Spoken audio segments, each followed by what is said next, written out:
Hello students, नमस्कार। और आज की क्लास में हम लोग डिस्कस करने वाले हैं प्रिंसिपल्स ऑफ बुक कीपिंग, जो कि हमारे सिलेबस का कॉमर्स फर्स्ट ग्रेड के सिलेबस का फर्स्ट कंटेंट है। और कॉमर्स फर्स्ट ग्रेड की तैयारी कैसे करें, इसके ऊपर मैं पहले एक क्लास जो है अपलोड कर चुका हूं। तो जिन भी स्टूडेंट्स ने वो क्लास नहीं देखी है वो क्लास ज़रूर देख लें। इससे आपको बहुत अच्छा आइडिया हो जाएगा कि हमें कौन कौन से कंटेंट को कौन कौन सी बुक से पढ़ना है और किस तरीके से हमें कॉमर्स फर्स्ट ग्रेड की तैयारी करनी है। और आज की क्लास में हम प्रिंसिपल्स ऑफ बुक कीपिंग के जो ऑब्जेक्टिव्स हैं उसको डिस्कस करेंगे कि किस तरह के ऑब्जेक्टिव्स जो हैं हमसे एग्ज़ाम के अंदर जो हैं पूछे जा सकते हैं।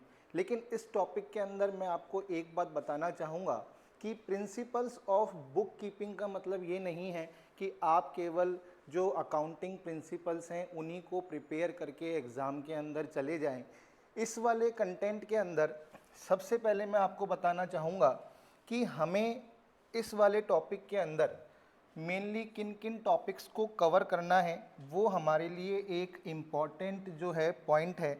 तो सबसे पहले आपको इंट्रोडक्शन टू अकाउंटिंग, कौन सा चैप्टर, इंट्रोडक्शन टू अकाउंटिंग वाला जो टॉपिक है इसको आपको पढ़ना है।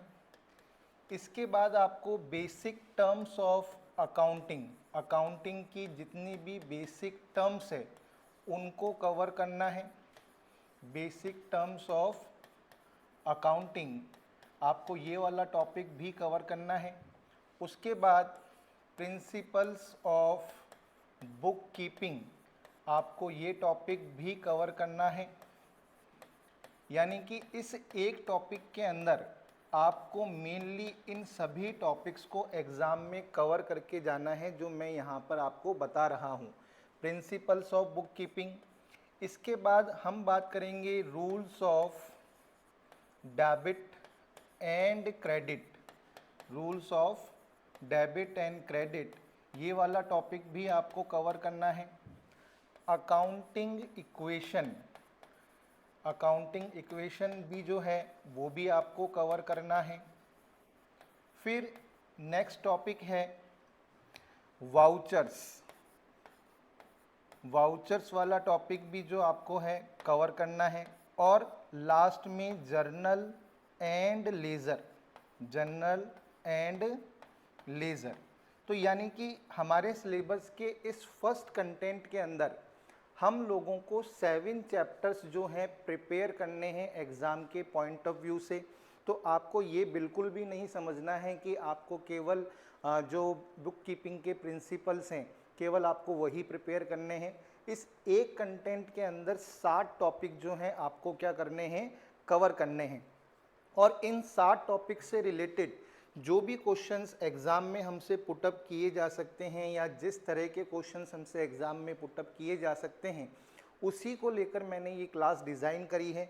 इसके अंदर 50 क्वेश्चंस जो हैं मैंने इंक्लूड किए हैं, जिससे कि आपको आइडिया हो जाए कि किस तरह से आपको प्रिपरेशन करनी है।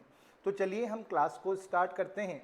और हमारी क्लास का जो फर्स्ट क्वेश्चन है वो क्या है, आप देख सकते हैं। विच of the following will not be recorded in the books of account, इनमें से कौन सा ऐसा ट्रांजैक्शन है जो अकाउंटिंग बुक्स के अंदर रिकॉर्ड नहीं किया जाएगा। तो इस क्वेश्चन का आंसर देने से पहले मैं आपको बताना चाहूँगा मनी मेजरमेंट कंसेप्ट के बारे में। मनी मेजरमेंट कंसेप्ट, तो ये मनी मेजरमेंट कंसेप्ट हमें क्या कहता है कि हम अकाउंटिंग बुक्स के अंदर केवल उन्हीं ट्रांजैक्शंस को रिकॉर्ड करते हैं जिनको हम क्या कर सकते हैं, जिनको हम मनी के अंदर मेज़र कर सकते हैं।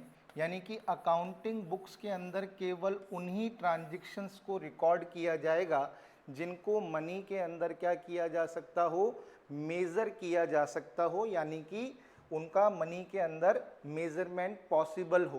तो देखिए हमारा क्वेश्चन क्या था, विच of the following will not be recorded in the books of account, ऐसा कौन सा ट्रांजैक्शन है जो अकाउंटिंग बुक्स में रिकॉर्ड नहीं होगा। तो इसके लिए हमें मनी मेजरमेंट कंसेप्ट के बारे में पता होना चाहिए। तो फर्स्ट ऑप्शन हमारा क्या है, sales of goods. Sales of goods को हम मनी में मेज़र कर सकते हैं कि भाई हमने जो है इतने रुपीस का गुड जो है सोल्ड आउट किया। पेमेंट ऑफ सैलरी, इसको भी हम मनी में मेज़र कर सकते हैं कि हमने स्टाफ को इतने रुपए की सैलरी जो है पे करी। थर्ड ट्रांजैक्शन क्या है, quality of staff. Quality of staff को हम जो है मनी में मेज़र नहीं कर सकते, उसको हम मनी में एस्टिमेट जरूर कर सकते हैं, लेकिन अकाउंटिंग बुक्स के अंदर केवल उन्हीं ट्रांजैक्शंस को रिकॉर्ड किया जाता है जिनको मनी में मेज़र किया जा सकता हो। तो इस क्वेश्चन का आंसर क्या होगा, quality of staff. Last option भी देख लेते हैं, परचेज ऑफ गुड्स। इसको भी मनी में मेज़र किया जा सकता है कि हमने इतने रुपीस का गुड्स जो है परचेज किया। तो इसमें से ऐसा कौन सा ट्रांजैक्शन है जिसको अकाउंटिंग बुक्स में रिकॉर्ड नहीं किया जाएगा, तो हमारा आंसर होगा क्वालिटी ऑफ स्टाफ। इसको मनी में एस्टिमेट जरूर कर सकते हो, लेकिन इसे मनी में मेज़र नहीं कर सकते, इसलिए इस ट्रांजैक्शन को हम अकाउंटिंग बुक्स के अंदर रिकॉर्ड नहीं कर सकते। सेकंड क्वेश्चन क्या है, सेकंड क्वेश्चन है book keeping is mainly concerned with, यानी कि बुक कीपिंग जो है किससे कंसर्न रखती है। तो इसके लिए हम लोगों को बुक कीपिंग और अकाउंटिंग के बीच का डिफरेंस पता होना चाहिए। जब तक हम लोगों को बुक कीपिंग और अकाउंटिंग के बीच का डिफरेंस पता नहीं होगा, तब तक हम इस क्वेश्चन का आंसर नहीं दे सकते। तो मैं आपको बुक कीपिंग और अकाउंटिंग का जो डिफरेंस है वो एक शॉर्ट फॉर्म में समझाता हूँ, इससे आपके बहुत इजी रहेगा आगे इस तरह के क्वेश्चंस को सॉल्व करना। तो देखिए, इसके लिए हम सबसे पहले समझेंगे किसको, अकाउंटिंग प्रोसेस को। किसको समझेंगे, अकाउंटिंग प्रोसेस को। और अकाउंटिंग प्रोसेस का जो क्वेश्चन है ये प्रीवियस फर्स्ट ग्रेड के अंदर पूछा भी गया है। तो अकाउंटिंग प्रोसेस को अपन फटाफट से समझ लेते हैं। तो अकाउंटिंग प्रोसेस के अंदर जो फर्स्ट स्टेप होता है वो क्या होता है, आइडेंटिफाइंग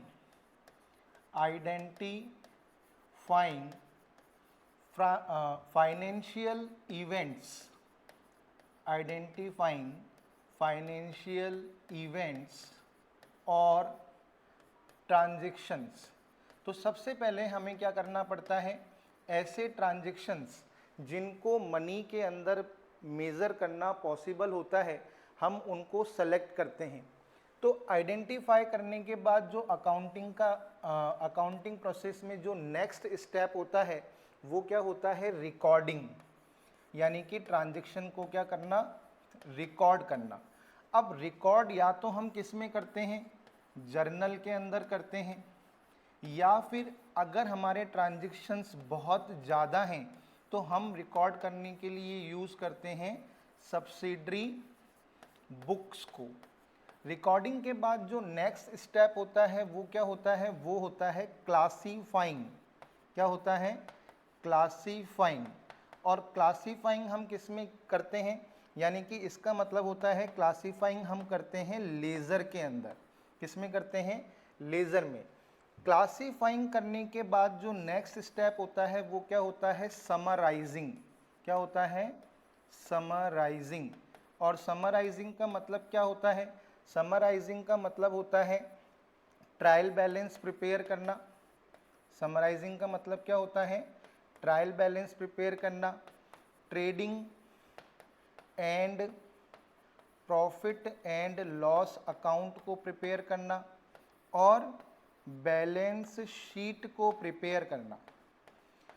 समराइजिंग के बाद नेक्स्ट स्टेप क्या होता है, एनालिसिस एंड इंटरप्रिटेशन। क्या होता है, एनालिसिस एंड इंटरप्रिटेशन, यानी कि जो भी रिजल्ट हमें मिले हैं उनको एनालिसिस करना, उनका इंटरप्रिटेशन करके फाइनल रिजल्ट निकालना। और लास्ट स्टेप होता है communication to users.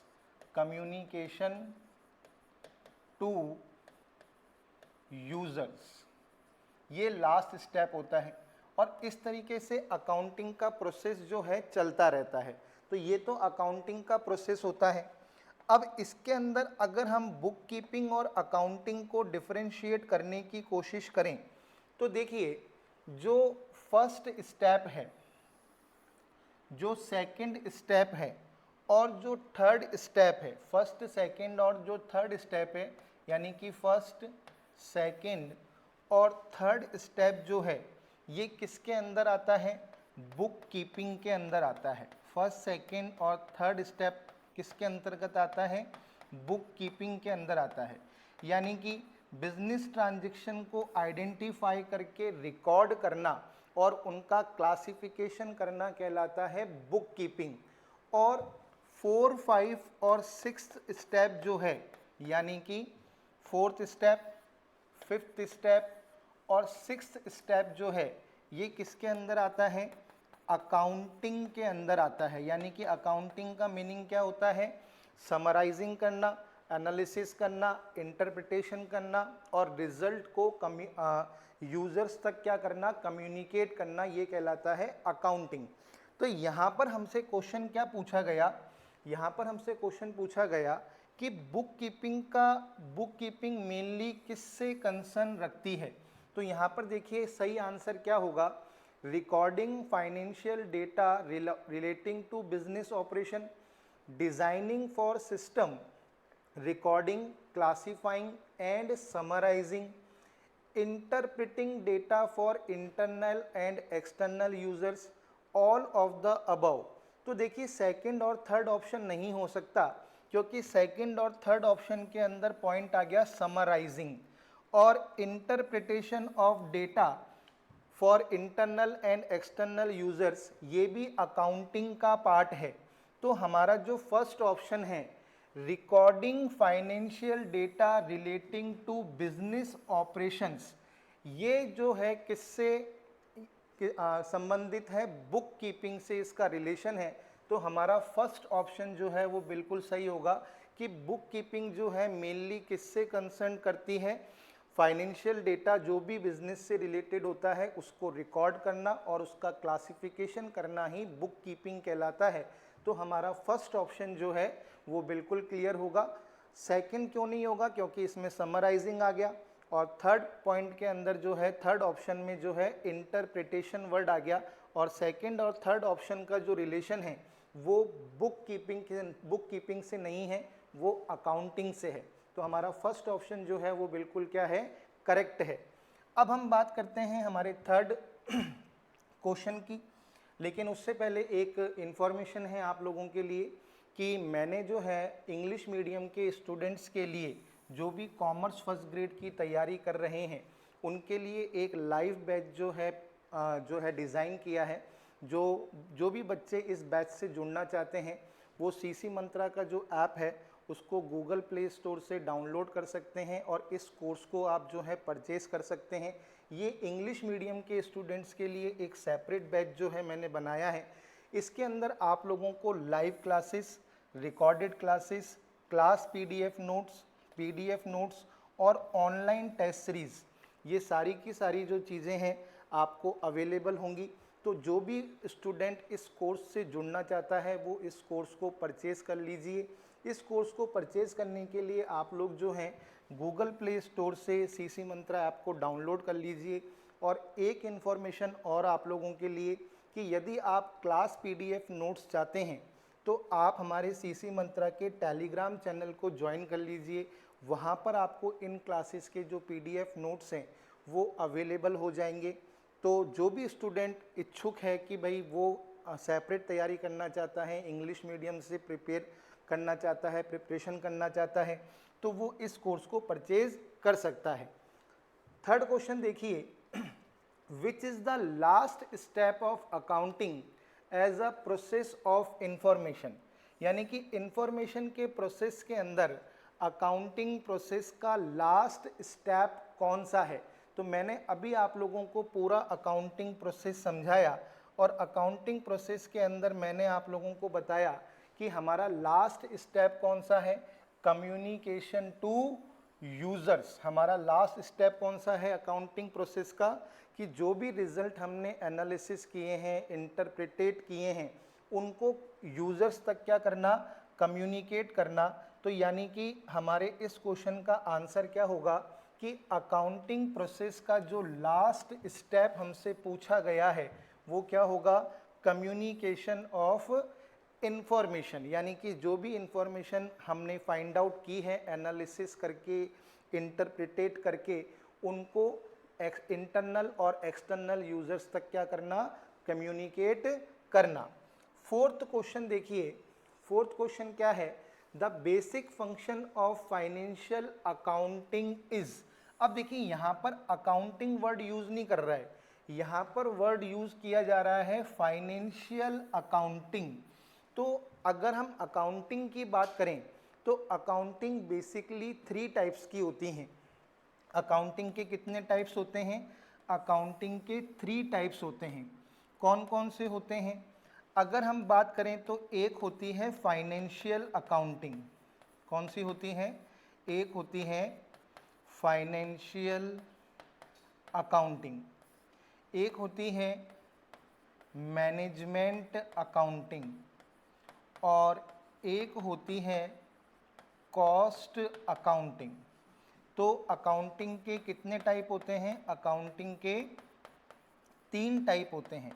Financial accounting, आपसे अगर एग्जाम में पूछ भी लिया जाए कि अकाउंटिंग के कितने टाइप होते हैं तो 3 टाइप्स होते हैं। और ये 3 टाइप्स कौन कौन से होते हैं, फाइनेंशियल अकाउंटिंग, मैनेजमेंट अकाउंटिंग और कॉस्ट अकाउंटिंग। तो फाइनेंशियल अकाउंटिंग की यदि हम बात करें तो इसका जो ऑब्जेक्ट होता है वो क्या होता है, जितने भी बिजनेस के ऑपरेशन से रिलेटेड ट्रांजेक्शन्स हैं, यानी कि बिजनेस की ऑपरेटिंग एक्टिविटीज़ से रिलेटेड जितने भी ट्रांजेक्शन हैं या बिजनेस से रिलेटेड जितने भी ट्रांजेक्शन्स हैं उनको क्या करना, रिकॉर्ड करना।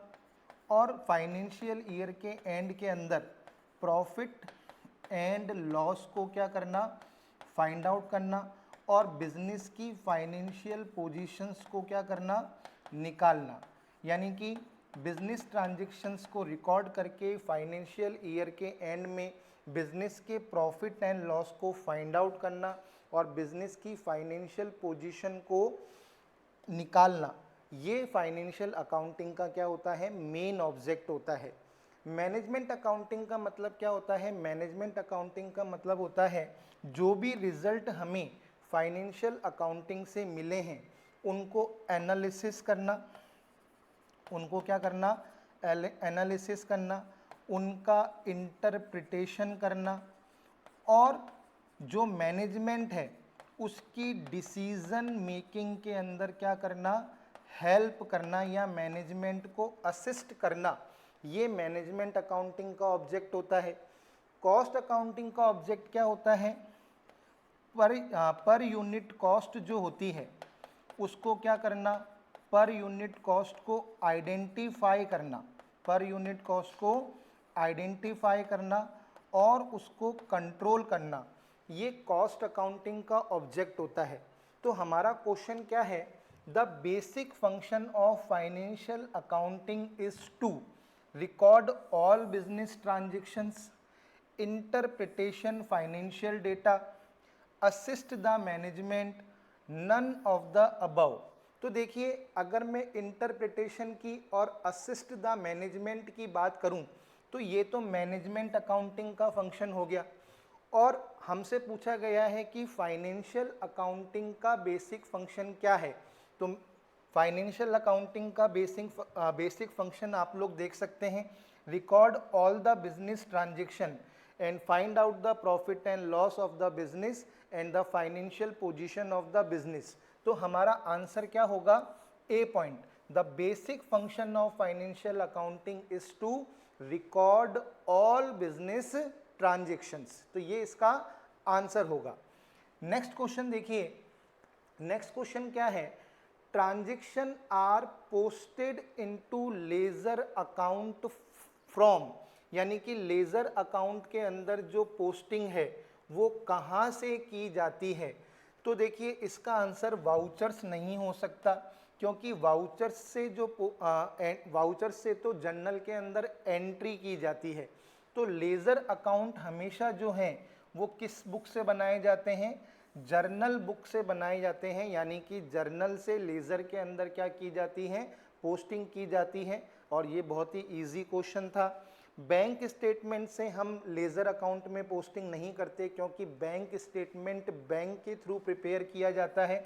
हाँ, अगर कैश बुक लिखा हुआ होता तो हम सोच सकते थे, क्योंकि हम तो कैश बुक मेंटेन करते हैं, बैंक स्टेटमेंट मेंटेन हम नहीं करते, बैंक हमें प्रिपेयर करके देता है। तो बैंक स्टेटमेंट से लेज़र अकाउंट में पोस्टिंग नहीं की जाती है। वाउचर से जर्नल में एंट्री की जाती है, लेकिन पोस्टिंग नहीं की जाती। तो इसका आंसर क्या होगा, जर्नल बुक। तो लेज़र अकाउंट के अंदर कहाँ से पोस्टिंग की जाती है, जर्नल बुक से पोस्टिंग की जाती है। नेक्स्ट क्वेश्चन देखिए, which of the following is not a business transaction. ऐसा कौन सा ट्रांजेक्शन है जो बिजनेस से रिलेटेड नहीं है। तो ये भी एक इजी क्वेश्चन है। Purchase of goods for resale amounted to ₹50,000। हमने गुड्स परचेज किया रीसेल पर्पज से 50,000 रुपीज़ का, तो ये एक बिजनेस ट्रांजेक्शन है और इसकी जर्नल एंट्री हो जाएगी purchase account debit to cash. Paid salaries and wages amounted to ₹10,000। हमने हमारे जो एम्प्लॉयज़ हैं और वर्कर्स हैं उनको सैलरी और वेजेस जो है पे की, ये भी एक बिजनेस ट्रांजेक्शन है। Paid rent for office premises, हमने हमारे ऑफिस का रेंट पे किया, ये भी एक बिजनेस ट्रांजेक्शन है। Purchased a LCD for personal use, यानी कि हमने हमारे पर्सनल यूज़ के लिए एक एलसीडी परचेज किया, ये बिजनेस ट्रांजेक्शन नहीं है, ये एक पर्सनल ट्रांजेक्शन है ना। तो ये एक बिजनेस ट्रांजेक्शन नहीं है। तो हमारा आंसर क्या होगा, option D, which of the following is not a business transaction. ये बिजनेस ट्रांजेक्शन नहीं है, क्योंकि हमने एलसीडी जो है वो पर्सनल यूज़ के लिए परचेज किया है, ऑफिस यूज़ के लिए परचेज नहीं किया है, इसलिए ये एक क्या है, पर्सनल ट्रांजेक्शन है, बिजनेस ट्रांजेक्शन नहीं है। लेकिन अकाउंटिंग बुक्स के अंदर हम एंट्री तो करेंगे drawing account debit to cash. Next देखिए, नेक्स्ट क्वेश्चन क्या है, a person who owes money against sale of goods to a firm is known as, यानी कि एक ऐसा व्यक्ति जिसे फर्म को जो है पैसे चुकाने हैं, क्योंकि फर्म ने उसे क्या किया है, गुड सोल्ड किया है। तो उस पर्सन को क्या कहते हैं, उस पर्सन को कहते हैं डेटर, यानी कि क्या कहते हैं, देनदार। यानी कि एक ऐसा व्यक्ति जिसने फर्म से उधार माल खरीदा है, यानी कि क्रेडिट ट्रांजैक्शन किया है, क्रेडिट पर गुड्स जो हैं परचेज किए हैं और फर्म ने उसको जो है क्रेडिट पर गुड्स सोल्ड किया है, तो ऐसे पर्सन फर्म के लिए क्या कहलाएगा, डेटर कहलाएगा। क्या कहलाएगा, डेटर कहलाएगा, ध्यान रखिएगा। नेक्स्ट क्वेश्चन क्या है, a person to whom money is owned by a firm against purchase of goods is known as, यानी कि एक ऐसा पर्सन जिसने फर्म को उधार माल बेचा है, यानी कि उसने जो है क्रेडिट पर गुड जो है सोल्ड किया है, यानी कि फर्म ने उससे उधार माल खरीदा है, तो ऐसा पर्सन फर्म के लिए क्या कहलाएगा, क्रेडिटर कहलाएगा। यानी कि वो फर्म का क्या है, क्रेडिटर है, यानी कि फर्म को उसे पैसे क्या करने हैं, रीपे करने हैं, यानी कि चुकाने हैं। तो एक ऐसा व्यक्ति जिसने फर्म को क्या किया है, उधार माल बेचा है, यानी कि फर्म ने उससे उधार माल खरीदा है, यानी कि क्रेडिट पर गुड क्या किया है, परचेज किया है फर्म ने, और फर्म को उसे क्या करना है, रीपे करना है, यानी कि पैसे चुकाने हैं। तो ऐसा पर्सन फर्म का क्या कहलाता है, फर्म का कहलाता है क्रेडिटर। क्या कहलाता है, क्रेडिटर कहलाता है। नेक्स्ट क्वेश्चन देखिए, नेक्स्ट क्वेश्चन क्या है, a liability arises because of cash transaction, credit transaction, cash as well as credit transaction, none of these.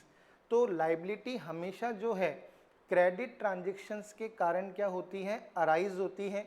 जैसे सपोज कीजिए मैंने राम से गुड्स परचेज्ड फ्रॉम राम ₹10,000 में ट्रांजेक्शन क्या है, गुड्स परचेज्ड फ्रॉम राम ₹10,000। अब ये एक क्रेडिट ट्रांजेक्शन है, मैंने राम से जो है गुड परचेज किया है 10,000 रुपीज़ का, वो भी क्रेडिट पर। तो इसकी एंट्री क्या होगी, इसकी एंट्री होगी purchases account debit to Ram's account, कितने रुपए, 10,000 रुपीज़। यानी कि राम जो है वो फर्म का क्या हो गया, क्रेडिटर हो गया, यानी कि लाइबिलिटी जो है वो क्या हो गई, बढ़ गई। तो लाइबिलिटी हमेशा कौन से ट्रांजैक्शन से अराइज होती है, क्रेडिट ट्रांजैक्शन से क्या है, लाइबिलिटी क्या होती है, बढ़ती है, कैश ट्रांजैक्शन से नहीं बढ़ती। अगर मैंने कैश में परचेज किया होता तो मेरी लाइबिलिटी इंक्रीज नहीं होती, तो क्या होता, एक असेट इंक्रीज हो जाती और असेट ही डिक्रीज हो जाती, लाइबिलिटी इंक्रीज नहीं होती। इसलिए लाइबिलिटी जो है वो हमेशा क्रेडिट ट्रांजैक्शन से क्या होती है, इंक्रीज होती है, अराइज होती है।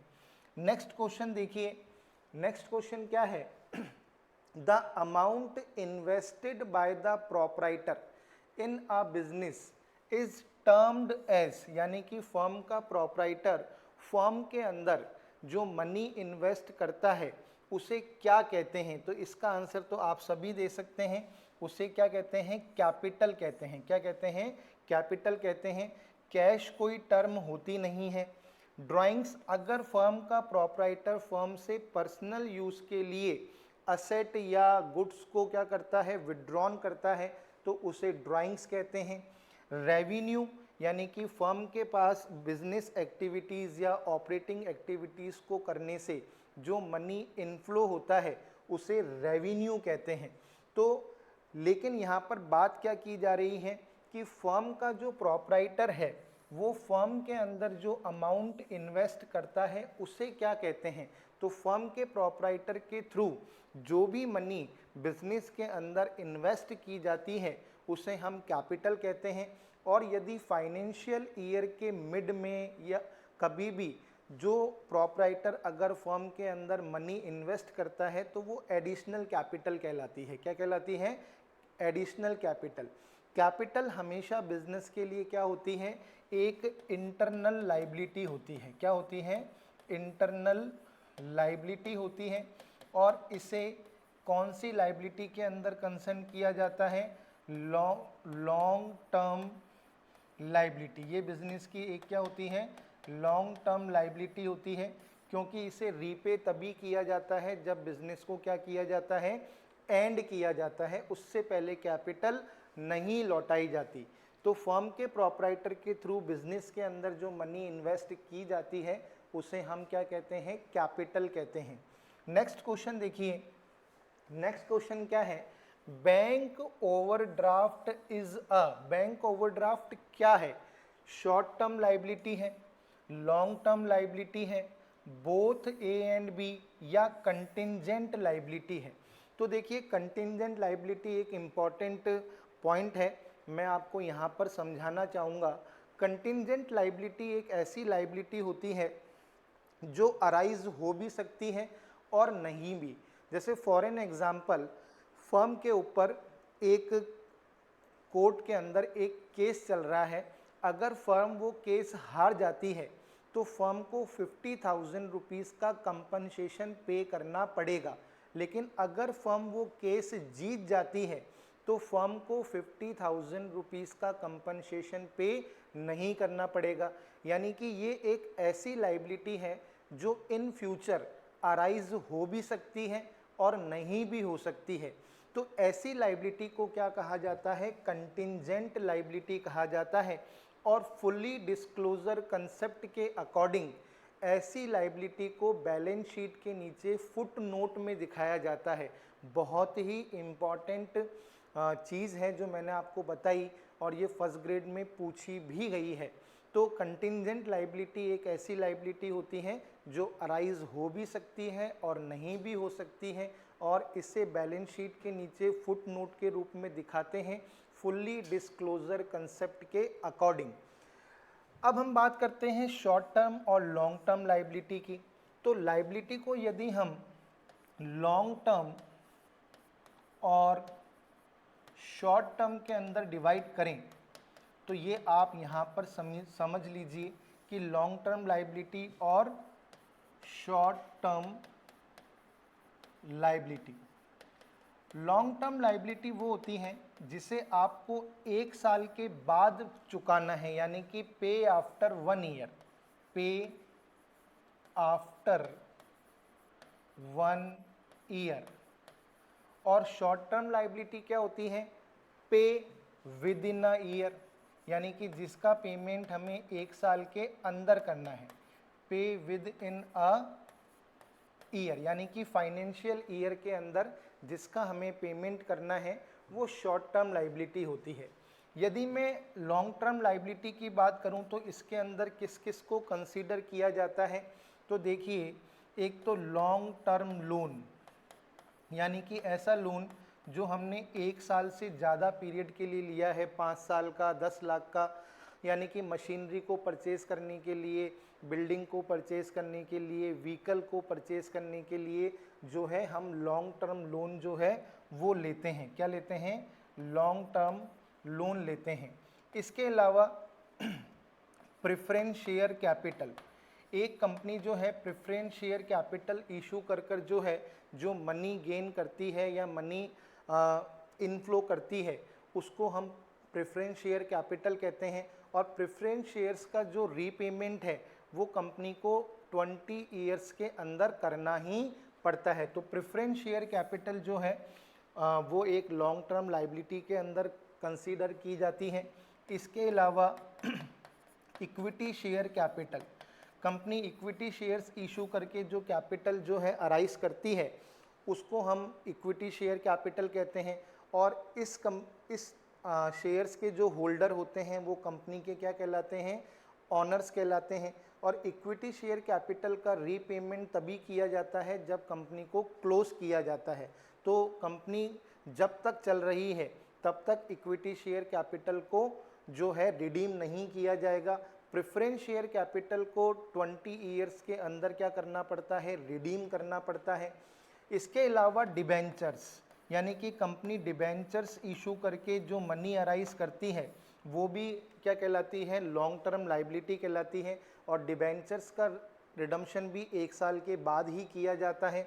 और सोल प्रोप्राइटरशिप और पार्टनरशिप की कंडीशन के अंदर कैपिटल, मैंने कैपिटल के बारे में अभी आप लोगों को बता दिया कि इसे लॉन्ग टर्म लाइबिलिटी के अंदर जो है कंसीडर किया जाता है। और कैपिटल का रीपेमेंट तभी किया जाता है जब बिजनेस को क्या किया जाता है? क्लोज किया जाता है। तो ये लॉन्ग टर्म लाइबिलिटी के अंदर कंसीडर किए जाने वाले आइटम्स हैं। इसके अलावा हम बात करते हैं शॉर्ट टर्म लाइबिलिटी की। तो शॉर्ट टर्म लाइबिलिटी के अंदर क्रेडिटर्स, यानी कि हमारे जो सप्लायर्स हैं, बिल्स पेबल, यानी कि हमने हमारे क्रेडिटर्स को जो बिल्स पेबल दिए हैं वो भी शॉर्ट टर्म लाइबिलिटी हैं। बैंक ओवरड्राफ्ट, बैंक ओवरड्राफ्ट जो है वो एक तरीके से बैंक के थ्रू दी जाने वाली एक क्रेडिट लिमिट है। अगर हमारे अकाउंट में पैसे नहीं हैं, सफिशिएंट अमाउंट नहीं है, तब भी बैंक जो है हमारे थ्रू इशू किए गए चेक्स को क्या कर देगा? क्लियर कर देगा। और ये बैंक ओवरड्राफ्ट की जो फैसिलिटी है ये हमें बैंक के थ्रू मिलती है। और ये कितनी मिलेगी ये डिपेंड करता है कि कस्टमर और बैंक के बीच में किस प्रकार के रिलेशन है। और इसके ऊपर जो इंटरेस्ट है वो डे के अकॉर्डिंग काउंट किया जाता है। तो बैंक ओवरड्राफ्ट फैसिलिटी जो है वो बैंक के थ्रू करंट अकाउंट पर, सैलरी अकाउंट पर, एफडी अकाउंट पर जो है दी जाती है। और इसके ऊपर जो इंटरेस्ट है वो एफडी से 1% ज़्यादा चार्ज किया जाता है। और बैंक ओवरड्राफ्ट का जो पेमेंट है वो हमें 1 साल के अंदर अंदर करना पड़ता है, क्योंकि इसके ऊपर जो इंटरेस्ट है वो डे के हिसाब से काउंट किया जाता है। तो बैंक ओवरड्राफ्ट को हम शॉर्ट टर्म लाइबिलिटी के अंदर क्या करते हैं? कंसीडर करते हैं। इसके अलावा short term loan, short term loan यानी कि ऐसा लोन जिसका पेमेंट हमें 1 साल के अंदर करना है। आउटस्टैंडिंग एक्सपेंसेस, आउटस्टैंडिंग एक्सपेंसेस यानी कि ऐसे एक्सपेंसेस जो ड्यू हो गए हैं लेकिन जिनका हमने पेमेंट नहीं किया है। अनअर्न्ड इनकम यानी कि ऐसी इनकम जो हमने अर्न तो कर ली है लेकिन हमने अभी तक सामने वाले को उसका वर्क कंप्लीट करके नहीं दिया है, यानी कि हमने सामने वाले से एडवांस में पैसा ले लिया है। इसके अलावा GST, goods and services tax, इसका पेमेंट भी हमें विद इन अ ईयर ही करना है। और इनकम टैक्स, इसको भी हम किस में कंसीडर करेंगे, शॉर्ट टर्म लाइबिलिटी में ही कंसीडर करेंगे। तो हमारे क्वेश्चन का आंसर क्या होगा कि bank overdraft is a short term liability. Bank overdraft क्या है, शॉर्ट टर्म लाइबिलिटी है। तो फटाफट से आप चाहें तो इसका स्क्रीनशॉट ले सकते हैं। नेक्स्ट क्वेश्चन देखिए, नेक्स्ट क्वेश्चन क्या है, which of the following is not a business transaction. देखिए इस तरह का क्वेश्चन अभी हमने पहले भी किया कि ऐसा कौन सा ट्रांजेक्शन है जो बिजनेस ट्रांजेक्शन नहीं है। तो देखिए, bought furniture of ₹25,000 for business, हमने बिजनेस के लिए 25,000 रुपीज़ का फर्नीचर जो है परचेज किया, तो ये एक बिजनेस ट्रांजेक्शन है। Paid for salaries of employees ₹20,000, ये भी एक बिजनेस ट्रांजेक्शन है क्योंकि हमने हमारे एम्प्लॉयज़ को जो है सैलरी पे की है। Cash withdrawn for personal bank account ₹10,000 for domestic use, यानी कि हमने हाउस होल्ड पर्पज़ के लिए पर्सनल बैंक अकाउंट से 10,000 रुपये निकाले हैं, ये एक बिजनेस ट्रांजेक्शन नहीं है। इसकी हम अकाउंटिंग बुक्स में भी एंट्री नहीं करेंगे क्योंकि हमने पर्सनल बैंक अकाउंट से निकाले हैं। अगर करंट अकाउंट से निकालते तो हम drawings account debit to bank कर देते, लेकिन हमने पर्सनल बैंक अकाउंट से निकालकर पर्सनल यूज़ में ले लिए, तो ना तो ये बिजनेस ट्रांजेक्शन है और ना ही इसकी अकाउंटिंग बुक्स में एंट्री होगी। हाँ, अगर ये पर्सनल बैंक अकाउंट की जगह करंट अकाउंट से विड्रॉन करता तो हम अकाउंटिंग बुक्स में इसकी एंट्री करते, लेकिन ये बिजनेस ट्रांजेक्शन तब भी कंसीडर नहीं किया जाता, तो ये एक बिजनेस ट्रांजेक्शन नहीं है। तो इसका आंसर क्या होगा, ऑप्शन सी। नेक्स्ट क्वेश्चन देखिए, नेक्स्ट क्वेश्चन क्या है, which of the following is not a fixed asset. कौन सी असेट जो है वो फिक्स्ड असेट नहीं है। तो मैं यहाँ पर आपको फिक्स्ड असेट का कंसेप्ट बताना चाहूँगा क्योंकि इससे रिलेटेड क्वेश्चन जो है प्रीवियस एग्जाम के अंदर पूछे गए हैं। तो देखिए, पहली बात तो फिक्स असेट की दो कैरेक्टरिस्टिक्स होती हैं। फर्स्ट क्या होती हैं, एक तो ये हमारी अर्निंग कैपेसिटी को क्या करती हैं, इंक्रीज करती हैं। Increase the earning capacity of business, increase the earning capacity of business. तो ये हमारी बिजनेस की अर्निंग कैपेसिटी को क्या करती हैं, इंक्रीज करती हैं। और दूसरी quality, use for long time period, यानी कि इन्हें लॉन्ग टाइम पीरियड तक क्या किया जाता है, यूज किया जाता है। और फिक्स्ड असेट्स भी जो हैं टू टाइप्स की होती हैं, एक होती हैं टेंजिबल फिक्स्ड असेट्स और एक होती हैं इनटेंजिबल फिक्स्ड असेट। एक क्या होती हैं, एक होती हैं टेंजिबल फिक्स्ड असेट्स और एक क्या होती हैं, एक होती हैं intangible fixed assets. Tangible fixed assets क्या होती हैं, जिन्हें हम देख सकते हैं, छू सकते हैं, यानी कि we can see and touch. और इनटेंजिबल फिक्स्ड असेट्स क्या होती हैं, we can't see and touch. तो टेंजिबल फिक्स असेट के अंदर हम किस किस को कंसीडर करेंगे, बिल्डिंग। बिल्डिंग क्या है, एक टेंजिबल फिक्स्ड असेट है, यानी कि हमने बिजनेस के लिए क्या परचेज की है, बिल्डिंग। और बिल्डिंग की जगह एक वर्ड हम और यूज़ कर सकते हैं, प्रीमाइसेस। कौन सा, प्रीमाइसेस। बिल्डिंग हो गया, फर्नीचर हो गया, मशीनरी हो गई।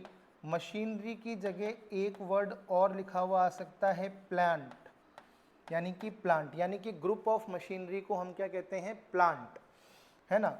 इसके अलावा व्हीकल, हमने बिजनेस के लिए गुड्स डिलीवर करने के लिए व्हीकल परचेज किया है।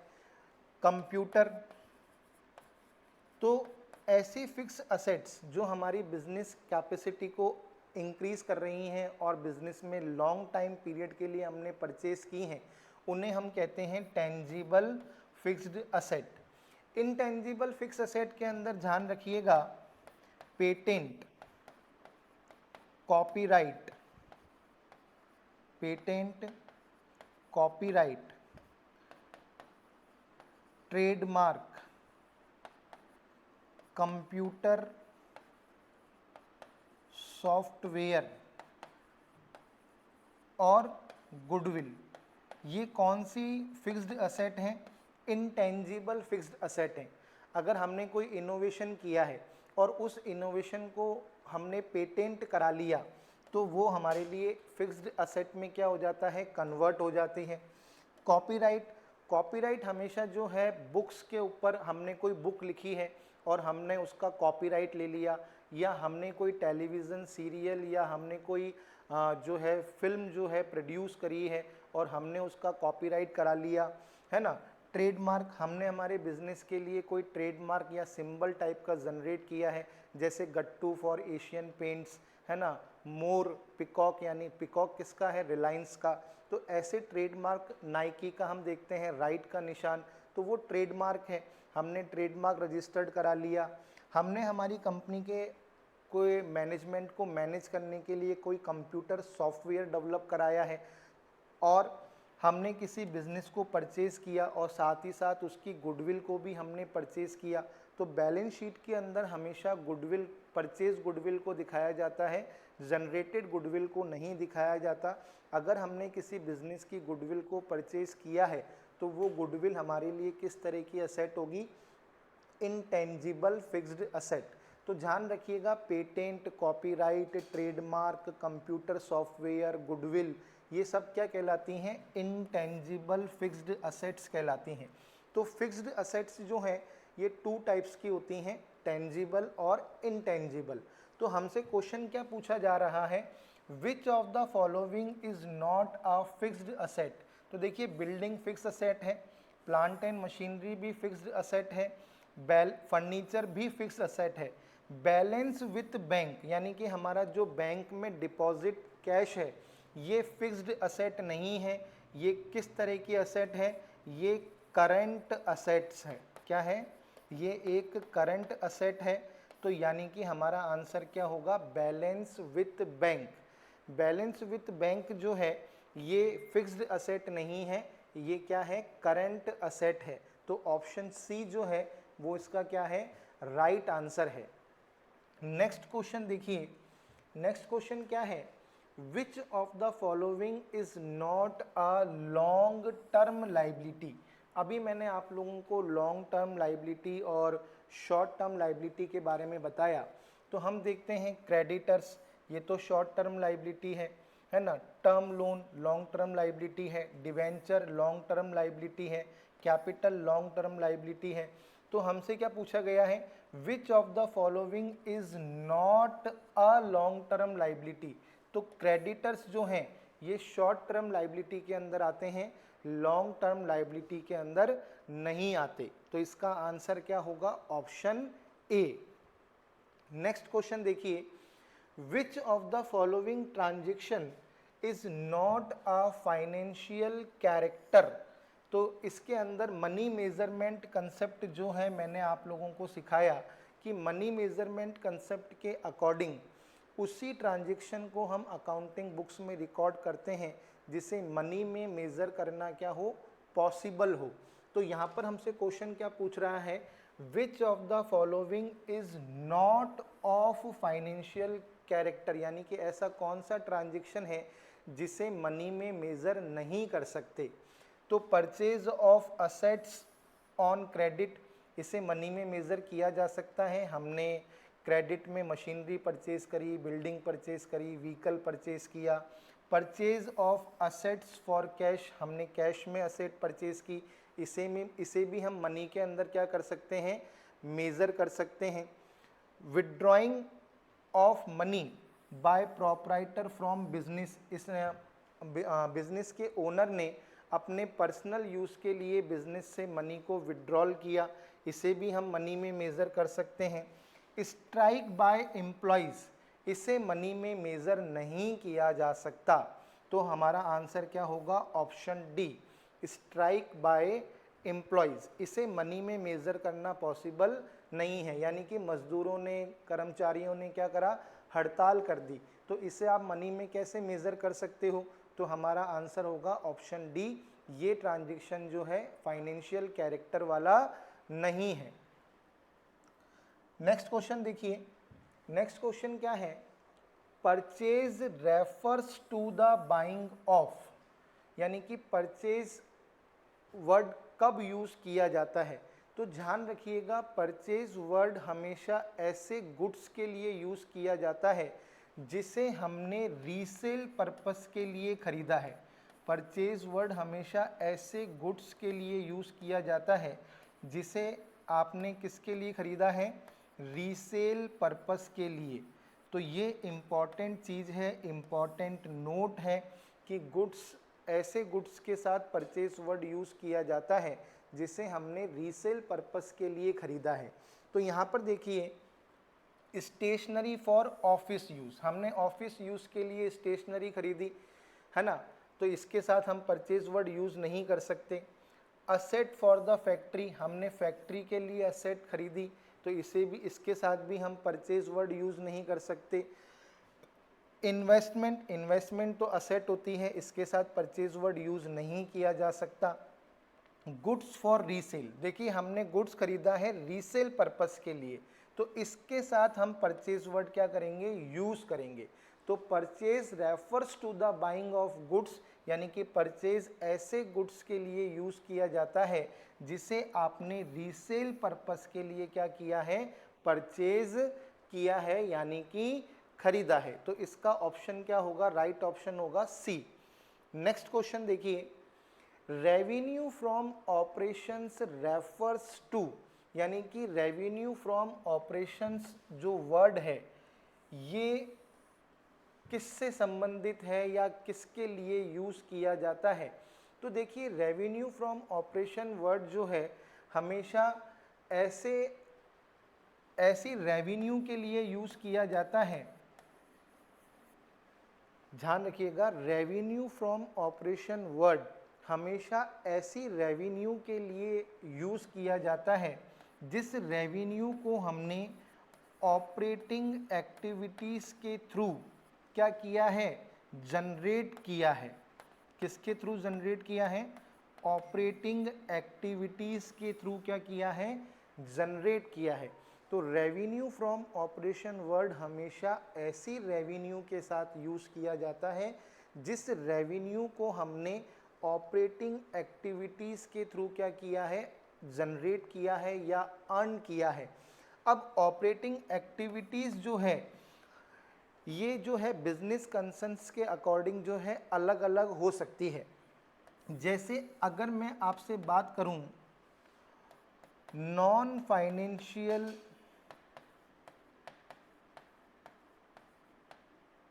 जो नॉन फाइनेंशियल कंसर्न्स होती हैं है ना, यानी कि ऐसी बिजनेस कंसर्न्स जो नॉन फाइनेंशियल हैं उनके लिए जो ऑपरेटिंग एक्टिविटीज़ होंगी वो क्या होंगी, जैसे कि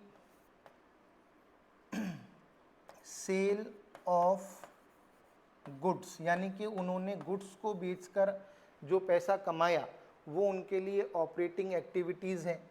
या फिर एक सर्विस प्रोवाइडिंग फर्म के लिए सर्विस रेंडर्ड, यानी कि सर्विस को क्या किया है, प्रस्तुत करके उन्होंने जो पैसा कमाया वो उनके लिए ऑपरेटिंग एक्टिविटीज़ है। यानी कि लेकिन एक फाइनेंशियल कंसर्न की यदि मैं बात करूं है ना, तो फाइनेंशियल कंसर्न्स के लिए ऑपरेटिंग एक्टिविटीज़ क्या होंगी, इंटरेस्ट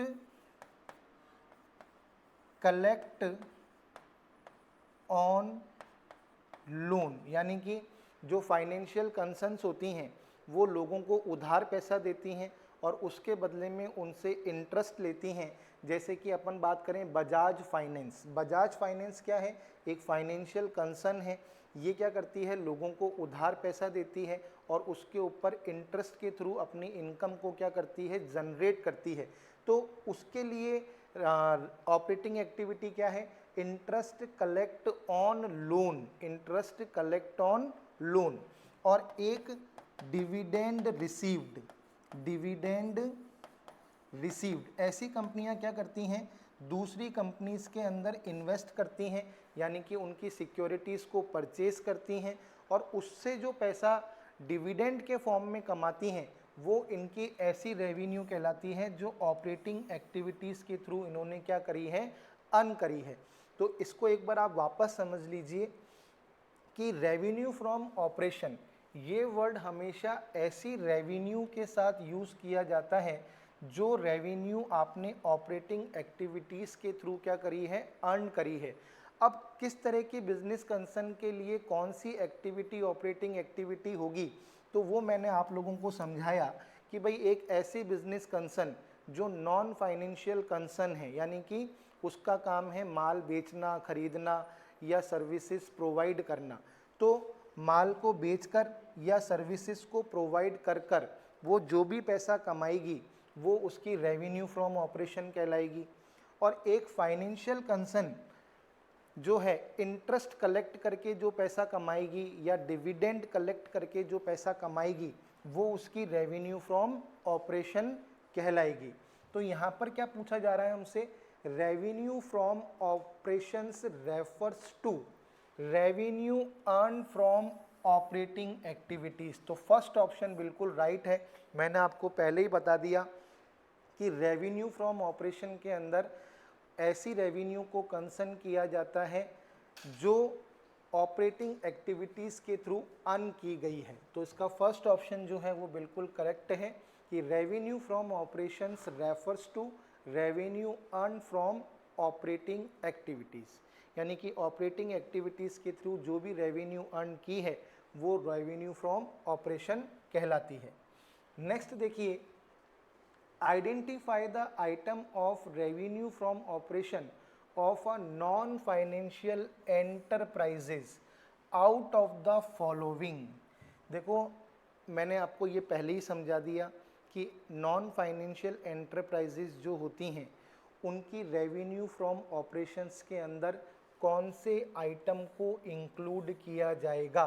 तो नॉन फाइनेंशियल एंटरप्राइजेज गुड्स को सोल्ड आउट करके या सर्विसेज को रेंडर्ड करके जो रेवेन्यू अर्न करती हैं वो उनकी रेवेन्यू फ्रॉम ऑपरेशंस के अंदर कंसीडर की जाएगी।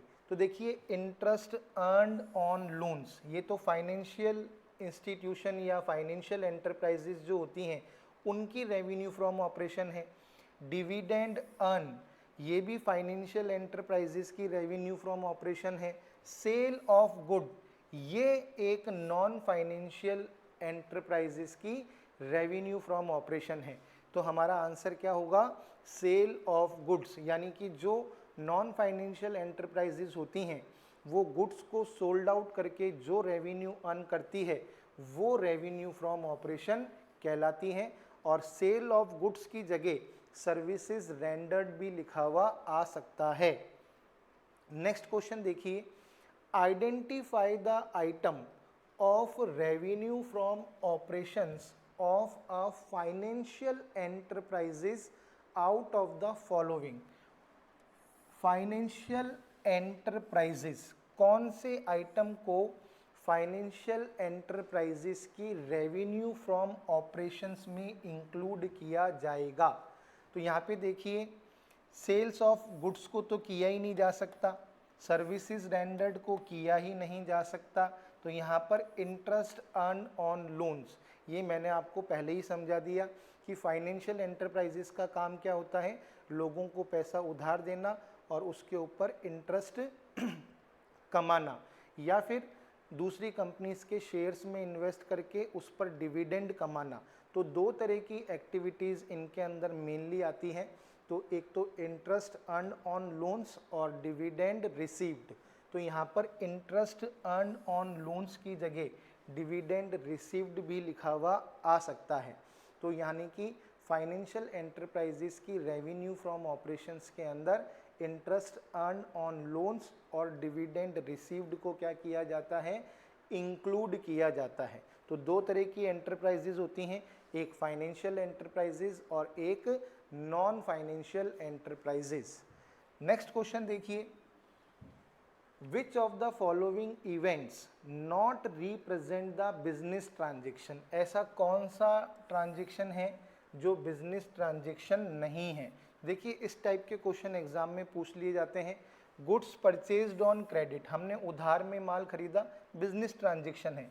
परचेज मशीनरी फॉर कैश, हमने बिजनेस के लिए मशीनरी परचेज करी, बिजनेस ट्रांजेक्शन है। Owner not keeping good health, ये बिजनेस ट्रांजेक्शन नहीं है। बिजनेस के ओनर का स्वास्थ्य खराब है या ठीक नहीं है, ये कोई बिजनेस ट्रांजेक्शन थोड़ी ना है। Purchase stationery for office use, ये एक बिजनेस ट्रांजेक्शन है। तो इसका सही आंसर क्या होगा, option C, owner not keeping good health, ये एक बिजनेस ट्रांजेक्शन नहीं है। अब हम चलते हैं नेक्स्ट क्वेश्चन की ओर। तो देखिए नेक्स्ट क्वेश्चन क्या है, question number 21। According to the business entity concept, according to the business entity concept, यानी कि अब ये प्रिंसिपल्स वाले क्वेश्चन हमारे सामने आ गए हैं। तो according to the business entity concept, transactions between the business and its owners are not recorded, यानी कि जो ट्रांजेक्शन बिजनेस और ओनर से रिलेटेड होते हैं उनको रिकॉर्ड नहीं किया जाता, के बीच होते हैं उनको रिकॉर्ड नहीं किया जाता। इस कंसेप्ट के according transaction between the business and its owners are recorded considering them to be a single entity, यानी कि बिजनेस और बिजनेस के ओनर के बीच में जो भी ट्रांजेक्शन होते हैं उनको सिंगल एंटिटी मानकर रिकॉर्ड किया जाता है। Transactions between the business and its owner are recorded from the business point of view, यानी कि बिजनेस और बिजनेस ओनर के बीच में जो भी ट्रांजेक्शन्स होते हैं उन्हें बिजनेस पॉइंट ऑफ व्यू से रिकॉर्ड किया जाता है। तो इसका राइट आंसर देने से पहले अपन बात करेंगे बिजनेस एंटिटी कंसेप्ट की। एक्चुअल में स्टूडेंट्स जो बिजनेस एंटिटी कंसेप्ट होता है वो बिजनेस और ऑनर, वो बिजनेस और ऑनर इन दोनों को क्या मानता है, सेपरेट एंटिटी मानता है, यानी कि इन दोनों का जो अस्तित्व है वो अलग अलग मानता है।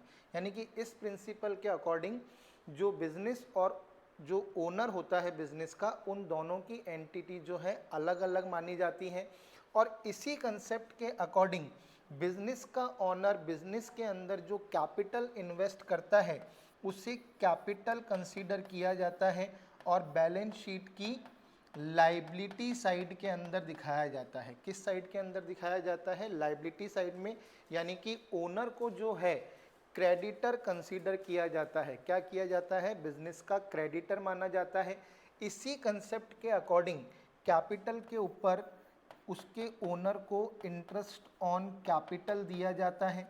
इसी कंसेप्ट के अकॉर्डिंग जो बिजनेस पर्सनल यूज़ के लिए बिजनेस का ओनर बिजनेस से पैसे निकालता है उसे ड्राइंग माना जाता है। ड्राइंग के ऊपर इंटरेस्ट ऑन ड्राइंग जो है वो जो है चार्ज किया जाता है, यानी कि इंटरेस्ट ऑन ड्राइंग जो है वो बिजनेस के ओनर से लिया जाता है। तो अपन को ये बात समझनी पड़ेगी कि बिजनेस एंटिटी कंसेप्ट क्या होता है। तो बिजनेस एंटिटी कंसेप्ट के अकॉर्डिंग बिजनेस और उसका ओनर इन दोनों को एक सेपरेट एंटिटी मानकर कंसीडर किया जाता है। बिजनेस का ओनर बिजनेस में जो कैपिटल लगाता है उसे लाइबिलिटी माना जाता है, बैलेंस शीट की लाइबिलिटी साइड में दिखाया जाता है। बिजनेस के ओनर को उसकी कैपिटल के ऊपर इंटरेस्ट ऑन कैपिटल दिया जाता है। बिजनेस का ओनर बिजनेस से पर्सनल यूज़ के लिए जो मनी विड्रॉन करता है या असेट विड्रॉन करता है उसे ड्राइंग कंसीडर किया जाता है। और ड्राइंग के ऊपर इंटरेस्ट ऑन ड्राइंग जो है बिजनेस के ओनर से चार्ज किया जाता है। यानी कि अगर बिजनेस का ओनर और बिजनेस के बीच में कोई भी ट्रांजेक्शन्स होते हैं तो तो उसे बिजनेस पॉइंट ऑफ व्यू से क्या किया जाता है, रिकॉर्ड किया जाता है। तो इस क्वेश्चन का जो राइट आंसर होगा वो क्या होगा, transaction between the business and its owner are recorded from the business point of view. तो इसका करेक्ट आंसर क्या होगा, option C. According to the business entity concept, transactions between the business and its owners are recorded from the business point of view। Next question देखिए, according to the money measurement concept, इसकी बात हम पहले भी कर चुके हैं। Money measurement concept के अकॉर्डिंग केवल उन्हीं ट्रांजैक्शंस को अकाउंटिंग बुक्स में रिकॉर्ड किया जाता है जिन्हें मनी में क्या करना किया जा सकता हो, मेजर किया जा सकता हो। तो all transaction and events are recorded, ये इसका गलत आंसर है। All transaction and events which can be estimated in money terms are recorded in the books of account, ये भी इसका आंसर नहीं है। All transaction and events which can be measured in money, यानी कि जिनका मनी में मेजरमेंट क्या हो, पॉसिबल हो, terms are recorded in the books of account. तो इसका करेक्ट ऑप्शन क्या होगा, करेक्ट ऑप्शन होगा ऑप्शन सी। तो यहाँ पर आप लोगों को ध्यान रखना है, according to the money measurement concept all transaction and events which can be measured in money terms are recorded in the books of account. तो आप एस्टिमेटेड से कंफ्यूज मत हो जाना। ऐसे ट्रांजैक्शन जिनको मनी में एस्टिमेट किया जा सकता हो उनको अकाउंटिंग बुक्स में रिकॉर्ड नहीं किया जाता, केवल उन्हीं ट्रांजैक्शन को अकाउंटिंग बुक्स में रिकॉर्ड किया जाता है जिन्हें मनी में क्या किया जा सकता हो, मेजर किया जा सकता हो। तो इसका करेक्ट ऑप्शन क्या होगा, ऑप्शन सी।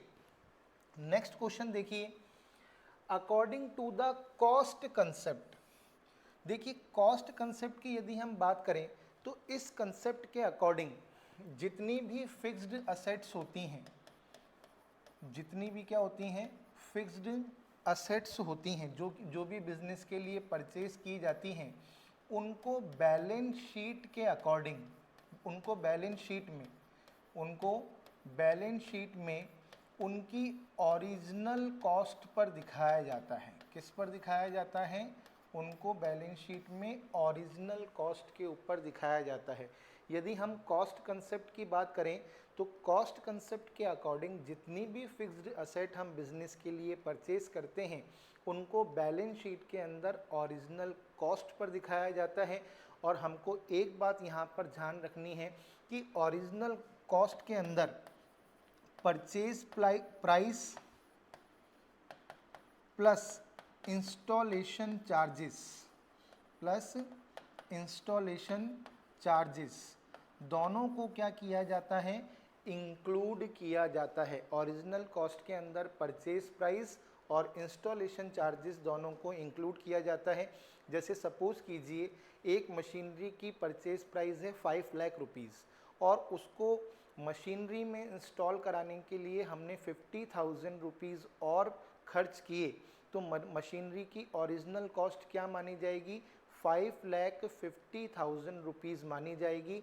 तो कॉस्ट कंसेप्ट के अकॉर्डिंग जो भी फिक्स्ड असेट्स बिजनेस के लिए परचेज की जाती हैं उनको बैलेंस शीट के अंदर ओरिजिनल कॉस्ट पर दिखाया जाता है और ओरिजिनल कॉस्ट के अंदर परचेज प्राइस और इंस्टॉलेशन चार्जेस दोनों को क्या किया जाता है, इंक्लूड किया जाता है।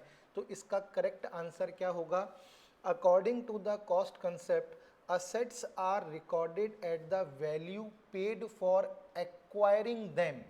Assets are recorded by estimating the market value at the time of purchase, ये इसका आंसर नहीं होगा। Assets are recorded at lower of cost और market value, यानी कि market value और cost दोनों में से जो भी कम है उस प्राइस पर असेट को बैलेंस शीट में दिखाया जाएगा, ये भी इसका आंसर नहीं होगा। तो इसका राइट आंसर क्या होगा, according to the cost concept assets are recorded at the value paid for acquiring them, यानी कि हमने उस असेट को एक्वायर करने के लिए जो भी वैल्यू ओरिजिनली पे की है उस प्राइस के ऊपर फिक्स्ड असेट को हम बैलेंस शीट के अंदर जो है रिकॉर्ड करेंगे। तो इसका करेक्ट ऑप्शन क्या होगा? Option A. नेक्स्ट क्वेश्चन देखिए, according to the going concern concept. अब देखिए गोइंग कंसर्न कंसेप्ट क्या होता है? इस कंसेप्ट के अकॉर्डिंग ये माना जाता है कि बिजनेस जो है वो इनडेफिनिट पीरियड तक जो है चलता रहेगा, यानी कि बिजनेस का कोई टाइम पीरियड नहीं माना जाता। ऐसा माना जाता है कि बिजनेस जो है इनडेफिनिट पीरियड तक जो है वो रन करता रहेगा। इसी कंसेप्ट को ध्यान में रखकर जो है हम क्या करते हैं? बैलेंस शीट प्रिपेयर करते हैं। क्या करते हैं? बैलेंस शीट प्रिपेयर करते हैं। और जो भी असेट्स होती हैं, जो भी क्या होती हैं? असेट्स होती हैं, उनको करंट असेट्स और फिक्स्ड असेट्स के अंदर क्या करते हैं? डिवाइड करते हैं। यानी कि असेट्स को करंट असेट्स और फिक्स्ड असेट्स के अंदर डिवाइड किया जाता है। और फिक्स्ड असेट्स के ऊपर क्या चार्ज किया जाता है? डेप्रीशिएशन चार्ज किया जाता है। तो गोइंग कंसर्न कंसेप्ट क्या मानता है कि बिजनेस का कोई पर्टिकुलर टाइम पीरियड या लिमिटेड टाइम पीरियड नहीं है, बिजनेस जो है इनडेफिनिट पीरियड तक जो है रन करता रहेगा। इसी कंसेप्ट के अकॉर्डिंग हम बैलेंस शीट को प्रिपेयर करते हैं। बैलेंस शीट के अंदर हम असेट्स को करंट असेट, फिक्स्ड असेट के अंदर क्या करते हैं? क्लासिफाइड करते हैं। और फिक्स्ड असेट्स के ऊपर क्या करते हैं? डेप्रीशिएशन जो है चार्ज करते हैं। तो गोइंग, इसका आंसर क्या होगा? According to the going concern concept, assets are recorded at cost and are depreciated over their useful life। तो इसका फर्स्ट ऑप्शन जो है वो बिल्कुल सही है कि इस कंसेप्ट के अकॉर्डिंग जो भी असेट्स होती हैं उनको कॉस्ट प्राइस पर रिकॉर्ड करके उनके ऊपर उनकी यूजफुल लाइफ के अकॉर्डिंग क्या किया जाता है? डेप्रीशिएशन जो है चार्ज किया जाता है। तो इसका करेक्ट ऑप्शन क्या है? ए। नेक्स्ट क्वेश्चन देखिए, नेक्स्ट क्वेश्चन की यदि हम बात करें, according to the accrual concept. देखिए बहुत ही इम्पॉर्टेंट कंसेप्ट है ये, और ये सिमिलर माना जाता है किसके? मैचिंग कंसेप्ट के। किसके कौन से कंसेप्ट के सिमिलर माना जाता है? मैचिंग कंसेप्ट के जो है सिमिलर माना जाता है इस कंसेप्ट को। अक्रूवल कंसेप्ट ये कहता है कि जो भी इनकम है और जो भी एक्सपेंसेस है उनको अकाउंटिंग बुक के अंदर तभी रिकॉर्ड कर लेना चाहिए जब वो क्या हो जाते हैं? ड्यू हो जाते हैं, या उस ट्रांजैक्शन के अंदर जो है हम लोग एंटर्ड कर जाते हैं। ना कि उनको उस समय रिकॉर्ड करना चाहिए जब उनका कैश पेमेंट किया जाता है। भाई सपोज कीजिए कि रेंट ड्यू हो गया, तो हमें रेंट को ड्यू होते ही क्या करना है? रिकॉर्ड करना है, चाहे उसका पेमेंट किया गया हो या नहीं किया गया हो। कोई इनकम हमने अर्न कर ली तो हमें उसको अर्न करते ही रिकॉर्ड करना है, चाहे वो इनकम हमें रिसीव्ड हुई हो या नहीं हुई हो। इसी कंसेप्ट के अकॉर्डिंग हम फाइनेंशियल ईयर के एंड में आउटस्टैंडिंग एक्सपेंसेस, बहुत ही इम्पॉर्टेंट फर्स्ट ग्रेड में पूछा गया है, इसी कंसेप्ट के अकॉर्डिंग हम outstanding expenses, prepaid expenses, prepaid expenses, accrued income, accrued income और अनर्ड इनकम और क्लोजिंग स्टॉक, और क्लोजिंग स्टॉक, इसका जो है एडजस्टमेंट करते हैं। तो अक्रूवल कंसेप्ट जो है वो हमें क्या कहता है कि इनकम और एक्सपेंसेस को हमें तभी रिकॉर्ड कर लेना चाहिए जब हम उस ट्रांजैक्शन के अंदर क्या है? एंटर्ड कर गए हैं, ना कि उस समय जब हमने उनको या तो पेमेंट किया है या पेमेंट को रिसीव किया। यानी कि eight the time of payment हमें उनको रिकॉर्ड नहीं करना चाहिए, बल्कि उसी समय रिकॉर्ड कर लेना चाहिए जब हम उन ट्रांजैक्शंस के अंदर एंटर्ड हो गए हैं। तो इसका आंसर क्या होगा? According to the accrual concept, transaction and events are recorded in the books at the time of their settlement in cash. तो मैंने आपको बता ही दिया कि कैश सेटलमेंट के समय रिकॉर्ड नहीं करना चाहिए। Transaction and events are recorded in the books at the time when they are entered into, यानी कि ट्रांजैक्शन और इवेंट्स को तभी रिकॉर्ड कर लेना चाहिए जिस टाइम हम उसके अंदर क्या हो चुके हैं, एंटर्ड हो चुके हैं। तो इसका करेक्ट ऑप्शन क्या होगा, ऑप्शन बी। और इसी कंसेप्ट के according outstanding expenses, prepaid expenses, accrued income, unearned income और क्लोजिंग स्टॉक को क्या किया जाता है, एडजस्ट किया जाता है। नेक्स्ट देखिए, according to the convention of consistency. तो यानी कि अगर हम कंसिस्टेंसी कंसेप्ट की बात करें तो ये कंसेप्ट हमें ये कहता है कि जो भी अकाउंटिंग पॉलिसीज़ और प्रैक्टिसेस हमने अडॉप्ट की है फर्स्ट टाइम, उन्हीं पॉलिसीज़ को और उन्हीं प्रैक्टिसेस को हमें हर साल क्या करना चाहिए, कंटिन्यू करना चाहिए। जैसे फॉर एन एग्जांपल सपोज कीजिए मैं मशीनरी के ऊपर WDV मेथड से डेप्रिसिएशन काट रहा हूं, यानी कि रिटर्न डाउन वैल्यू मेथड से मैंने डेप्रिसिएशन चार्ज किया है मशीनरी के ऊपर फाइनेंशियल ईयर में। तो मुझे नेक्स्ट फाइनेंशियल ईयर के अंदर भी WDV मेथड को ही यूज़ करना चाहिए, मुझे डेप्रिसिएशन के मेथड को चेंज नहीं करना चाहिए। यानी कि जो भी अकाउंटिंग प्रैक्टिसेस और पॉलिसीज़ मैंने एक बार अडॉप्ट कर ली, मुझे उन्हें हर फाइनेंशियल ईयर में रिपीट करना चाहिए।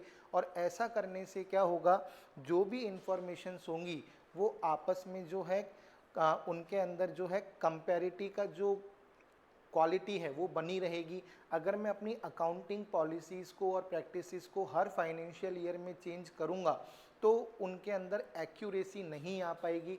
तो ये कंसेप्ट हमें क्या कहता है कि जो भी अकाउंटिंग पॉलिसीज़ और प्रैक्टिसेस हमने एक बार फॉलो की है, हमें हर साल क्या करना चाहिए, उन्हीं को रिपीट करना चाहिए। तो इसका सही आंसर क्या होगा, according to the convention of consistency, accounting policies and practices once adopted should be consistently followed।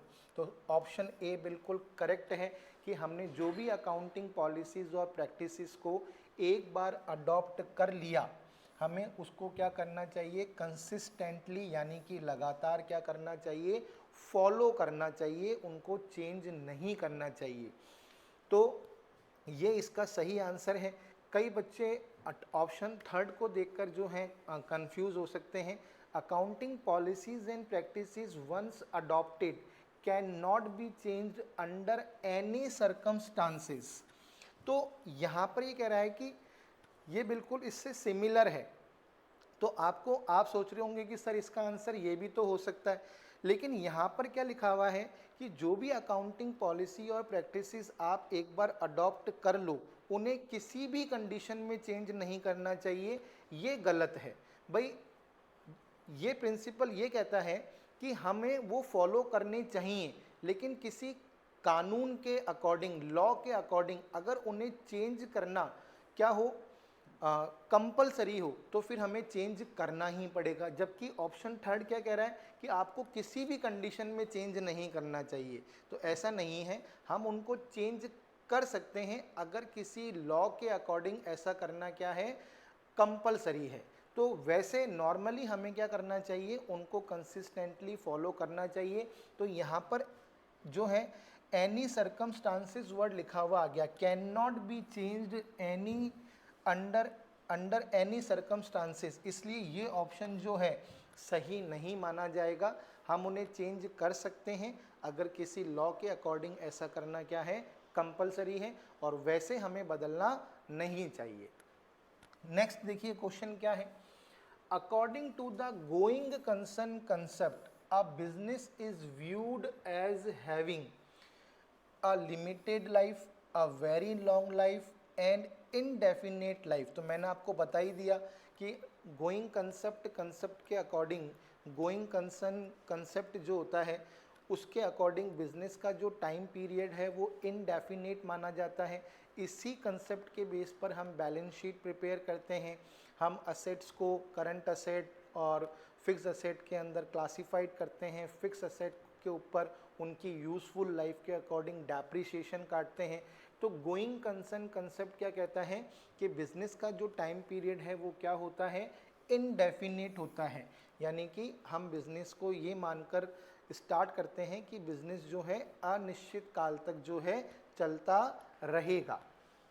Next देखिए, according to which of the following accounting concept even the proprietor of a business is treated as creditor to the extent of his capital. तो देखिए यहाँ पर इस question को reverse करके पूछ लिया और हमारा इसका आंसर होगा बिजनेस एंटिटी कंसेप्ट, क्योंकि मैं आपको शुरुआत में भी बता चुका हूँ कि बिजनेस एंटिटी कंसेप्ट के अकॉर्डिंग बिजनेस और उसके ऑनर की सेपरेट एंटिटी मानी जाती है।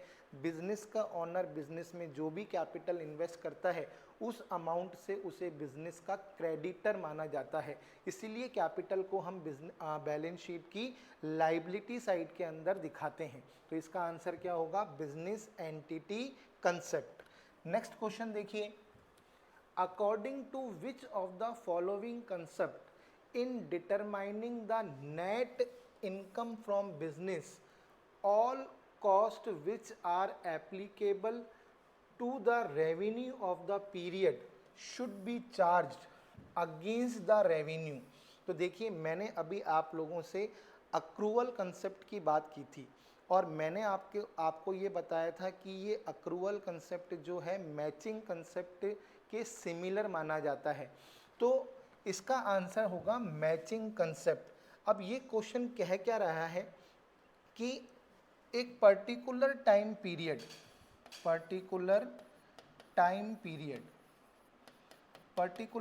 पीरियड का मतलब क्या हो गया? हम फाइनेंशियल ईयर ले सकते हैं, यानी कि 1 अप्रैल टू 31 मार्च, ये हमारे इंडिया के अंदर फाइनेंशियल ईयर माना जाता है 1 अप्रैल टू 31 मार्च। तो ये क्वेश्चन हमें क्या कह रहा है कि ऐसा कौन सा कंसेप्ट है जो हमें ये कहता है कि बिजनेस की नेट इनकम को फाइंड आउट करने के लिए एक पर्टिकुलर टाइम पीरियड की इनकम में से पर्टिकुलर टाइम पीरियड के एक्सपेंसेस को लेस करना चाहिए, तो वो हमें कहता है मैचिंग कंसेप्ट। मैचिंग कंसेप्ट के अकॉर्डिंग ही हम फाइनेंशियल ईयर की रेवेन्यू में से फाइनेंशियल ईयर से रिलेटेड एक्सपेंसेस को क्या करते हैं? लेस करके क्या करते हैं? फर्म के नेट प्रॉफिट और नेट लॉस को क्या करते हैं? फाइंड आउट करते हैं। तो इसका आंसर क्या होगा? Matching concept. और आप देख सकते हैं यहाँ पर ऑप्शन में अक्रूवल कंसेप्ट नहीं दे रखा, इसलिए हम मानेंगे मैचिंग कंसेप्ट। तो मैचिंग कंसेप्ट क्या कहता है कि एक पर्टिकुलर टाइम पीरियड की रेवेन्यू में से पर्टिकुलर टाइम पीरियड के एक्सपेंसेस को लेस करना चाहिए ताकि आप बिजनेस की नेट इनकम को क्या कर सकें? फाइंड आउट कर सकें। नेक्स्ट देखिए, नेक्स्ट क्वेश्चन क्या है? Valuation of stock at lower of cost और net realisable value is an example of. ये कहता है, यानी कि ये क्वेश्चन कह रहा है कि ऐसा कौन सा कंसेप्ट है जिसके अकॉर्डिंग क्लोजिंग स्टॉक को कॉस्ट और मार्केट वैल्यू दोनों में से जो भी कम हो उस पर दिखाया जाता है। तो इसका हमारा आंसर क्या होगा? Conservatism convention. इसका आंसर क्या होगा? Conservatism convention. एक्चुअल में जो कंजर्वेटिज्म कंसेप्ट होता है ये कहता है कि फ्यूचर के लॉसेस के लिए क्या करना चाहिए? फ्यूचर के लॉसेस के लिए प्रोविजंस करने चाहिए। क्या करने चाहिए? प्रोविजंस करने चाहिए। और फ्यूचर प्रॉफिट को क्या करना चाहिए? फ्यूचर प्रॉफिट को क्या करना चाहिए? इग्नोर करना चाहिए। यानी कि हम डेटर्स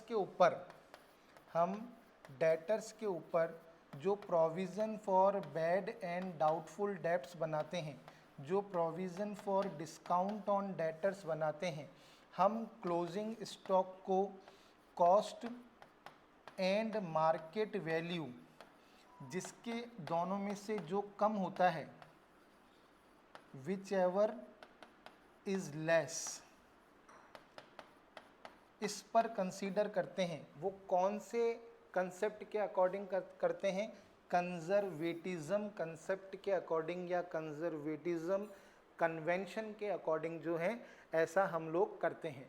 तो valuation of stock at lower of cost or net realizable value is an example of conservatism concept। अगर आपसे एग्जाम में पूछा जाए कि डेटर्स के ऊपर provision for bad and doubtful debts, debtors के ऊपर provision for discount on debtors कौन से कन्वेंशन या कौन से कंसेप्ट के अकॉर्डिंग क्रिएट किया जाता है, तो भी आपका आंसर क्या होगा, कंजर्वेटिज्म कंसेप्ट। इसे हम कहते हैं रूढ़िवादिता अवधारणा। ये कंसेप्ट हमें क्या कहता है कि फ्यूचर के लॉसेस के लिए आप प्रोविज़न कर सकते हो, लेकिन फ्यूचर के प्रॉफिट्स को आपको क्या करना चाहिए, इग्नोर करना चाहिए। जॉइंट लाइफ पॉलिसी को भी हम जो है समर्पण मूल्य पर, यानी कि उसकी जो एक्चुअल रेट होती है इसीलिए हम उसको उसी प्राइस पर जो है बैलेंस शीट में दिखाते हैं। इसी कंसेप्ट के अकॉर्डिंग हम जो इन्वेस्टमेंट के ऊपर इन्वेस्टमेंट फ्लक्चुएशन रिजर्व बनाते हैं, इसी कंसेप्ट के अकॉर्डिंग। तो ये हमको ध्यान रखना चाहिए, कंजर्वेटिज्म कंसेप्ट। नेक्स्ट देखिए, during the life time of an entity accounting produces financial statement in accordance with which of the following accounting concept. तो ये कह रहा है कि ऐसा कौन सा अकाउंटिंग कंसेप्ट है जो हमें ये कहता है कि एक बिजनेस को उसके लाइफ टाइम पीरियड में क्या करने चाहिए, फाइनेंशियल स्टेटमेंट्स जो हैं प्रोड्यूस करने चाहिए। तो यहाँ पर आएगा अकाउंटिंग पीरियड कंसेप्ट। इस पीरियड अकाउंटिंग पीरियड कंसेप्ट के अकॉर्डिंग हर बिजनेस को एक पर्टिकुलर टाइम पीरियड के अंदर अपने फाइनेंशियल स्टेटमेंट्स को प्रिपेयर करना चाहिए। और हमारे इंडिया के अंदर जो अकाउंटिंग पीरियड माना गया है वो माना गया है 1 अप्रैल टू 31 मार्च। नेक्स्ट देखिए, x limited follows the return down value method of depreciation machinery year after year. ये कह रहा है कि भाई एक्स लिमिटेड एक कंपनी है और वो डेप्रिसिएशन के लिए हर साल रिटर्न डाउन वैल्यू मेथड को क्या करती है, कंसीडर करती है। कौन से कंसेप्ट के अकॉर्डिंग, तो हमारा आंसर होगा कंसिस्टेंसी, क्योंकि कंसिस्टेंसी कंसेप्ट क्या कहता है कि जो भी अकाउंटिंग प्रैक्टिसेस और पॉलिसीज़ को हमने एक बार अडॉप्ट कर लिया, हमें उनको हर साल क्या करना चाहिए, फॉलो करना चाहिए। और तब तक फॉलो करते रहना चाहिए जब तक कि किसी लॉ के अकॉर्डिंग उन्हें चेंज करना कंपलसरी ना हो। तो एक कंपनी हर साल return down value method follow कर रही है, इसके पीछे जो मेन रीज़न है वो है कंसिस्टेंसी कंसेप्ट। नेक्स्ट देखिए, नेक्स्ट आंसर क्वेश्चन क्या है, the convention of conservatism takes into account. देखो अपन ने अभी कंजर्वेटिज्म कंसेप्ट की बात करी और ये कंसेप्ट हमें क्या कहता है कि फ्यूचर के लॉसेस के लिए प्रोविज़न किया जा सकता है, लेकिन फ्यूचर के प्रॉफिट्स को क्या करना चाहिए, इग्नोर करना चाहिए। तो इसका आंसर क्या होगा, all prospective profits and prospective losses. नहीं, ये गलत आंसर है। नेक्स्ट क्या है, all prospective profits and leave out prospective losses. ये भी गलत आंसर है। All prospective losses but leaves out prospective profits. देखो यहाँ पे लिखा हुआ आ गया ना कि कंजर्वेटिज्म कंसेप्ट क्या कहता है कि जितने भी प्रोस्पेक्टिव लॉसेस हैं उनको कंसीडर किया जाना चाहिए और प्रोस्पेक्टिव प्रॉफिट्स को क्या कर देना चाहिए, छोड़ देना चाहिए। तो इस कंसेप्ट के अकॉर्डिंग सही आंसर क्या होगा, ऑप्शन सी। नेक्स्ट क्या है, under the cash basis of accounting expenses are recorded. देखिए अकाउंटिंग के दो बेस होते हैं, एक होता है कैश बेस, एक क्या होता है, कैश बेस, और एक होता है अक्रूवल बेस। ये क्वेश्चन एग्जाम में पूछा गया है। कैश बेस के अकॉर्डिंग यदि हम अकाउंटिंग करते हैं, है ना, तो अकाउंटिंग के कितने बेस होते हैं, पहले तो मैं आपको बता दूं, अकाउंटिंग के होते हैं दो बेस, एक तो होता है कैश बेस, एक होता है अक्रूवल बेस। तो कैश बेस हमें क्या कहता है कि हमें इनकम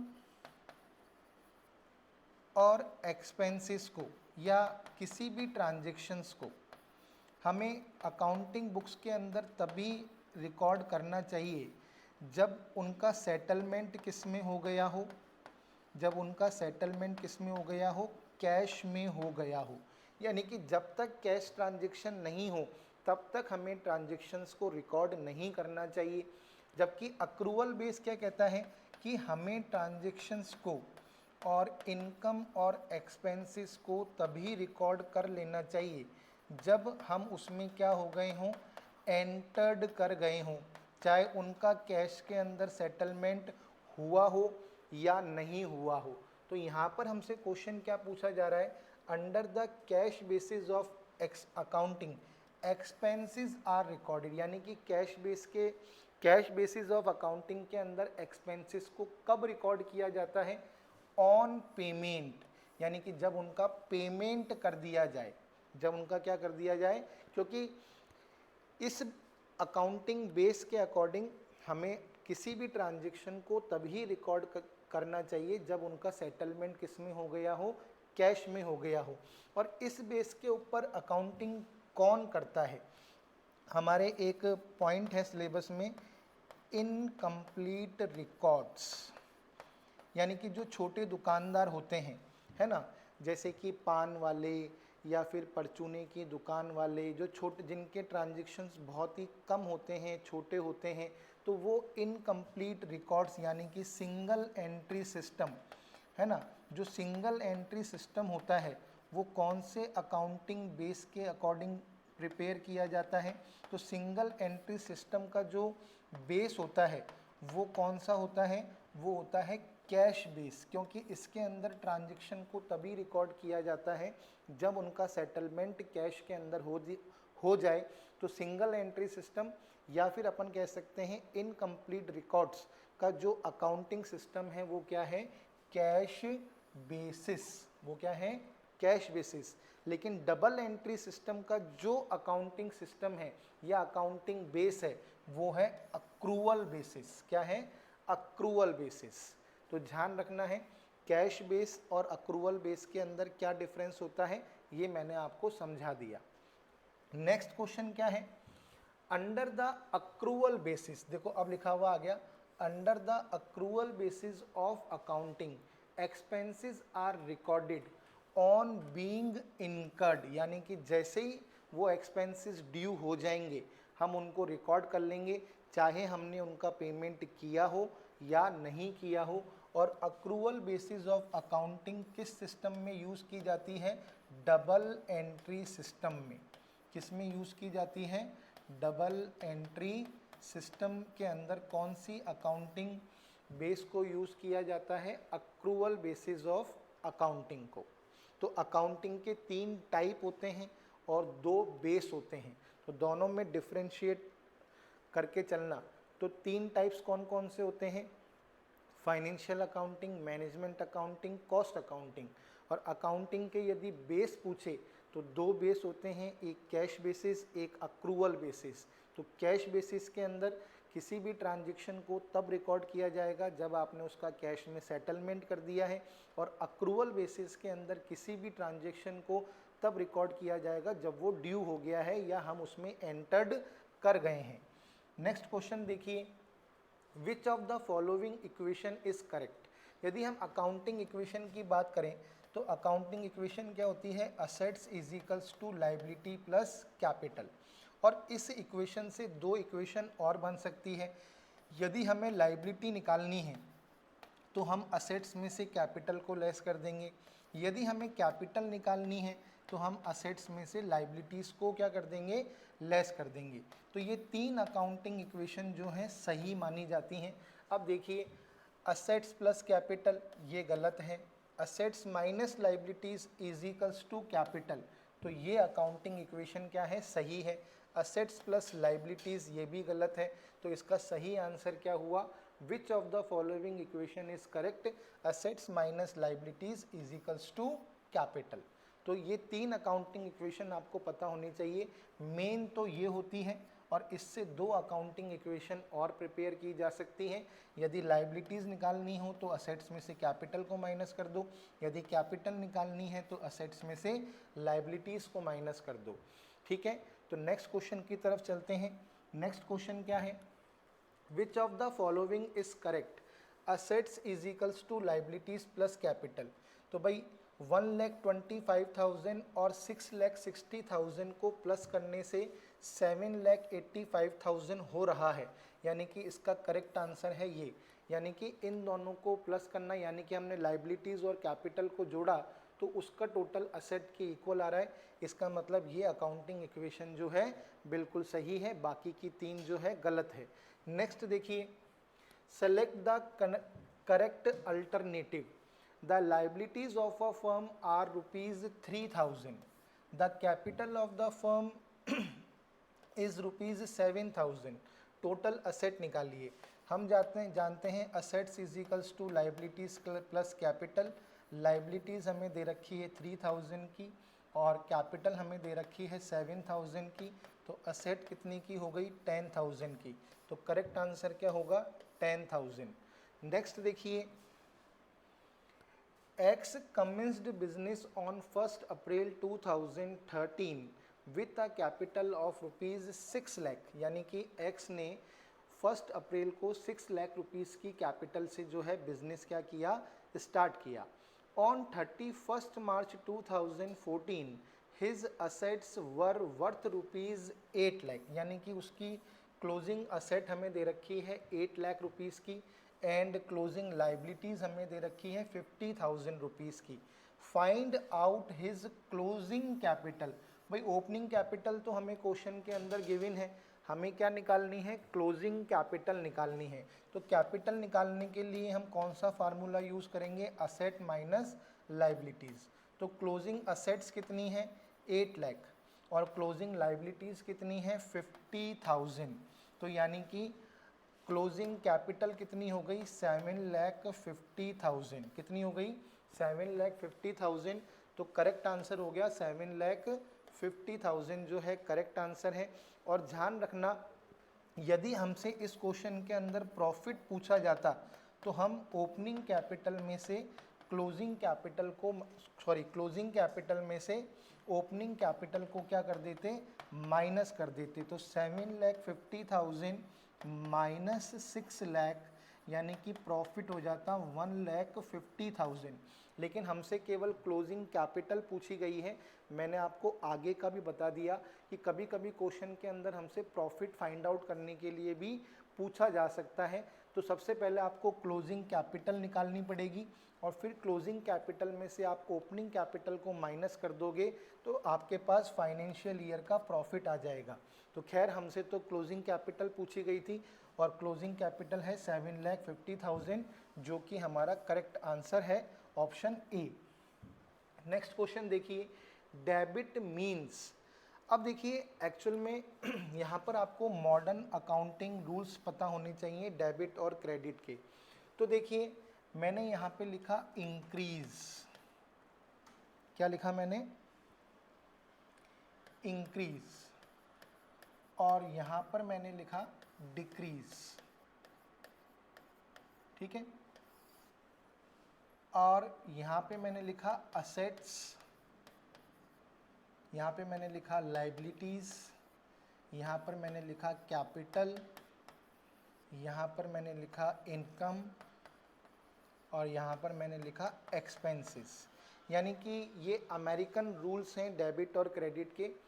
यदि आपको असेट्स को इंक्रीज़ करना है तो डेबिट करो, असेट्स को डिक्रीज़ करना है तो क्रेडिट करो, लाइबिलिटीज़ को इंक्रीज़ करना है तो क्रेडिट करो, लाइबिलिटीज़ को डिक्रीज़ करना है तो डेबिट करो, कैपिटल को इंक्रीज़ करना है तो क्रेडिट करो, कैपिटल को डिक्रीज़ करना है तो डेबिट करो, इनकम को इंक्रीज़ करना है तो क्रेडिट करो, इनकम को डिक्रीज़ करना है तो डेबिट करो, एक्सपेंसेस को इंक्रीज़ करना है तो डेबिट करो, एक्सपेंसेस को डिक्रीज़ करना है तो क्रेडिट करो। तो इसका स्क्रीनशॉट ले लीजिए आप लोग। अब देखिए debit means N increase in asset, यानी कि असेट्स को इंक्रीज करने के लिए डेबिट किया जाएगा, बिल्कुल। तो इसके अंदर तो फर्स्ट ऑप्शन ही सही हो गया। एन इंक्रीज इन लाइबिलिटी, ये हो नहीं सकता क्योंकि लाइबिलिटीज़ को इंक्रीज करने के लिए तो क्रेडिट करना पड़ता है। An increase in the proprietor's equity, यानी कि कैपिटल को इंक्रीज करने के लिए भी क्रेडिट करना पड़ता है, तो ये ऑप्शन नहीं हो सकता। अ डिक्रीज इन असेट, यानी कि असेट्स को डिक्रीज करने के लिए क्रेडिट करना पड़ता है, तो ये ऑप्शन भी नहीं हो सकता।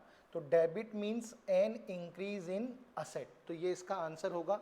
ऐसे क्वेश्चंस का आंसर देने के लिए आपको ये रूल पता होने चाहिए। नेक्स्ट देखिए, credit means N increase in asset, assets को इंक्रीज करने के लिए तो भाई डेबिट करना पड़ता है। An increase in liability, liability को इंक्रीज करने के लिए क्रेडिट करना पड़ता है, तो ये इसका क्या है, सही आंसर है। आपको टेबल पता होनी चाहिए। नेक्स्ट देखिए, a sale of goods to Ram for cash in debited to, हमने राम को कैश में क्या किया, गुड्स बेचा, तो कौन सा अकाउंट डेबिट होगा। तो इसकी जनरल एंट्री कर लीजिए। जनरल एंट्री क्या हुई, cash account debit to sales, तो कौन सा अकाउंट डेबिट हो रहा है, तो इसके अंदर कैश अकाउंट डेबिट हो रहा है, तो हमारा आंसर क्या होगा, कैश अकाउंट। नेक्स्ट देखिए, a withdrawn of cash from business by the proprietor is personal use credited to, भाई प्रोप्राइटर ने क्या किया, कैश विड्रॉन किया है बिजनेस से, किसके लिए, पर्सनल यूज़ के लिए, तो बताइए कौन सा अकाउंट जो है क्रेडिट होगा। तो हम एंट्री क्या करेंगे, drawings account debit to cash account, तो इसके अंदर भी कौन सा अकाउंट क्रेडिट, इसमें कौन सा अकाउंट क्रेडिट हो रहा है, कैश अकाउंट, तो ऑप्शन सी जो है सही होगा। नेक्स्ट देखिए, business transaction are recorded in chronological order weekly, at the end of the month, at the end of the year, तो बिजनेस ट्रांजेक्शन्स को हमेशा क्रोनोलॉजिकल ऑर्डर में क्या किया जाता है, रिकॉर्ड किया जाता है, यानी कि अकॉर्ड डेट वाइज जो है रिकॉर्ड किया जाता है, उन्हें वीकली, मंथली या ईयरली रिकॉर्ड नहीं किया जाता। तो business transaction are recorded in chronological order, इसका सही आंसर ये होगा। नेक्स्ट देखिए, a compound journal entry involves more than 2 account generally extend to several pages, does not require narration, तो ऐसा नहीं है। कंपाउंड एंट्री उस एंट्री को कहते हैं जिसमें 2 और मोर अकाउंट्स क्या होते हैं, इन्वॉल्व्स होते हैं। जैसे for an example, cash account debit, discount allowed account debit to Ram's account. जैसे राम से हम 10,000 रुपये जो है मांगते थे, राम ने हमें फाइनल सेटलमेंट के अंदर 9,800 रुपीज़ दिए, तो हमारे पास कैश कितना आया, 9,800, हमने उसे कितने रुपए का डिस्काउंट दे दिया, 200 का, और हमने उसका अकाउंट क्या कर दिया, क्लोज कर दिया, क्योंकि फाइनल सेटलमेंट हो गया।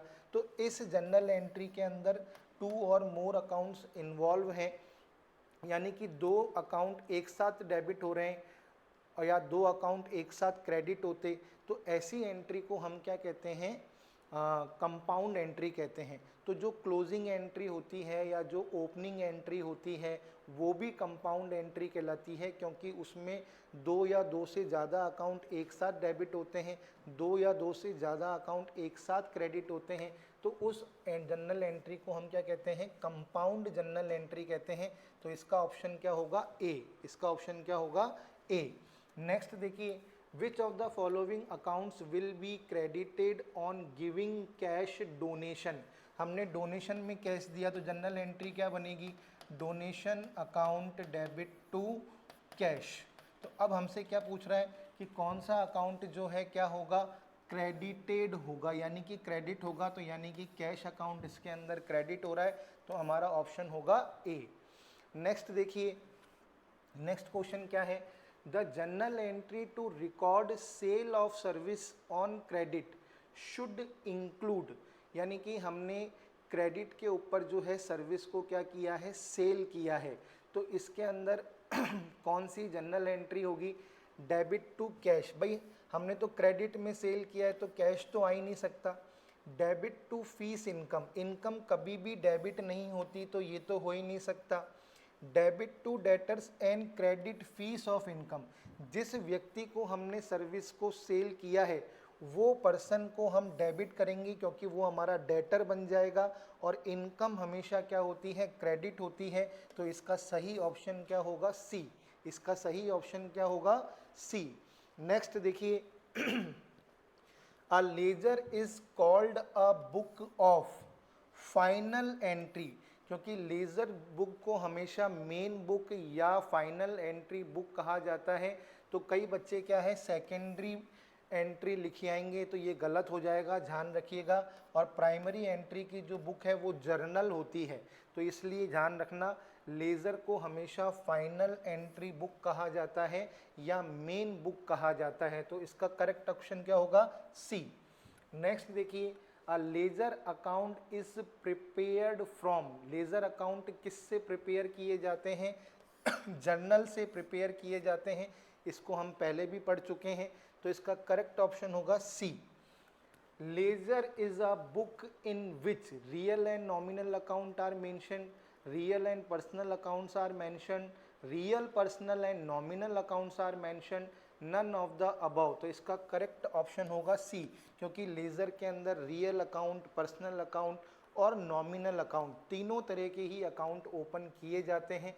तो इसका करेक्ट ऑप्शन क्या होगा, सी। आगे देखिए, तो बच्चों यहाँ पर हमारी ये क्लास जो है फिनिश होती है। और एक बार मैं आपको फिर बताना चाहूँगा कि इंग्लिश मीडियम के स्टूडेंट्स के लिए मैंने एक कॉमर्स फर्स्ट ग्रेड का सेपरेट बैच जो है प्रिपेयर किया है। ये लाइव फ्रॉम स्टूडियो होगा, और इस बैच के अंदर आपको live classes, recorded classes, class PDF notes और ऑनलाइन टेस्ट सीरीज़, ये सभी चीज़ें अवेलेबल होंगी। यदि आप इस कोर्स के साथ जुड़ना चाहते हैं तो आप जो है गूगल प्ले स्टोर से सीसी मंत्रा अजमेर ऐप को डाउनलोड कर लीजिए और इस कोर्स को आप जो है परचेज़ कर लीजिए। तो अब हम मिलेंगे नेक्स्ट क्लास में। मैं आपके लिए कोशिश करूंगा कि हर टॉपिक के, हर कंटेंट के अच्छे क्वेश्चंस जो हैं मैं आप लोगों के लिए ला सकूं। और इस क्लास के साथ जुड़ने के लिए, बने रहने के लिए आप सभी बच्चों का, स्टूडेंट्स का बहुत बहुत शुक्रिया। Thank you very much.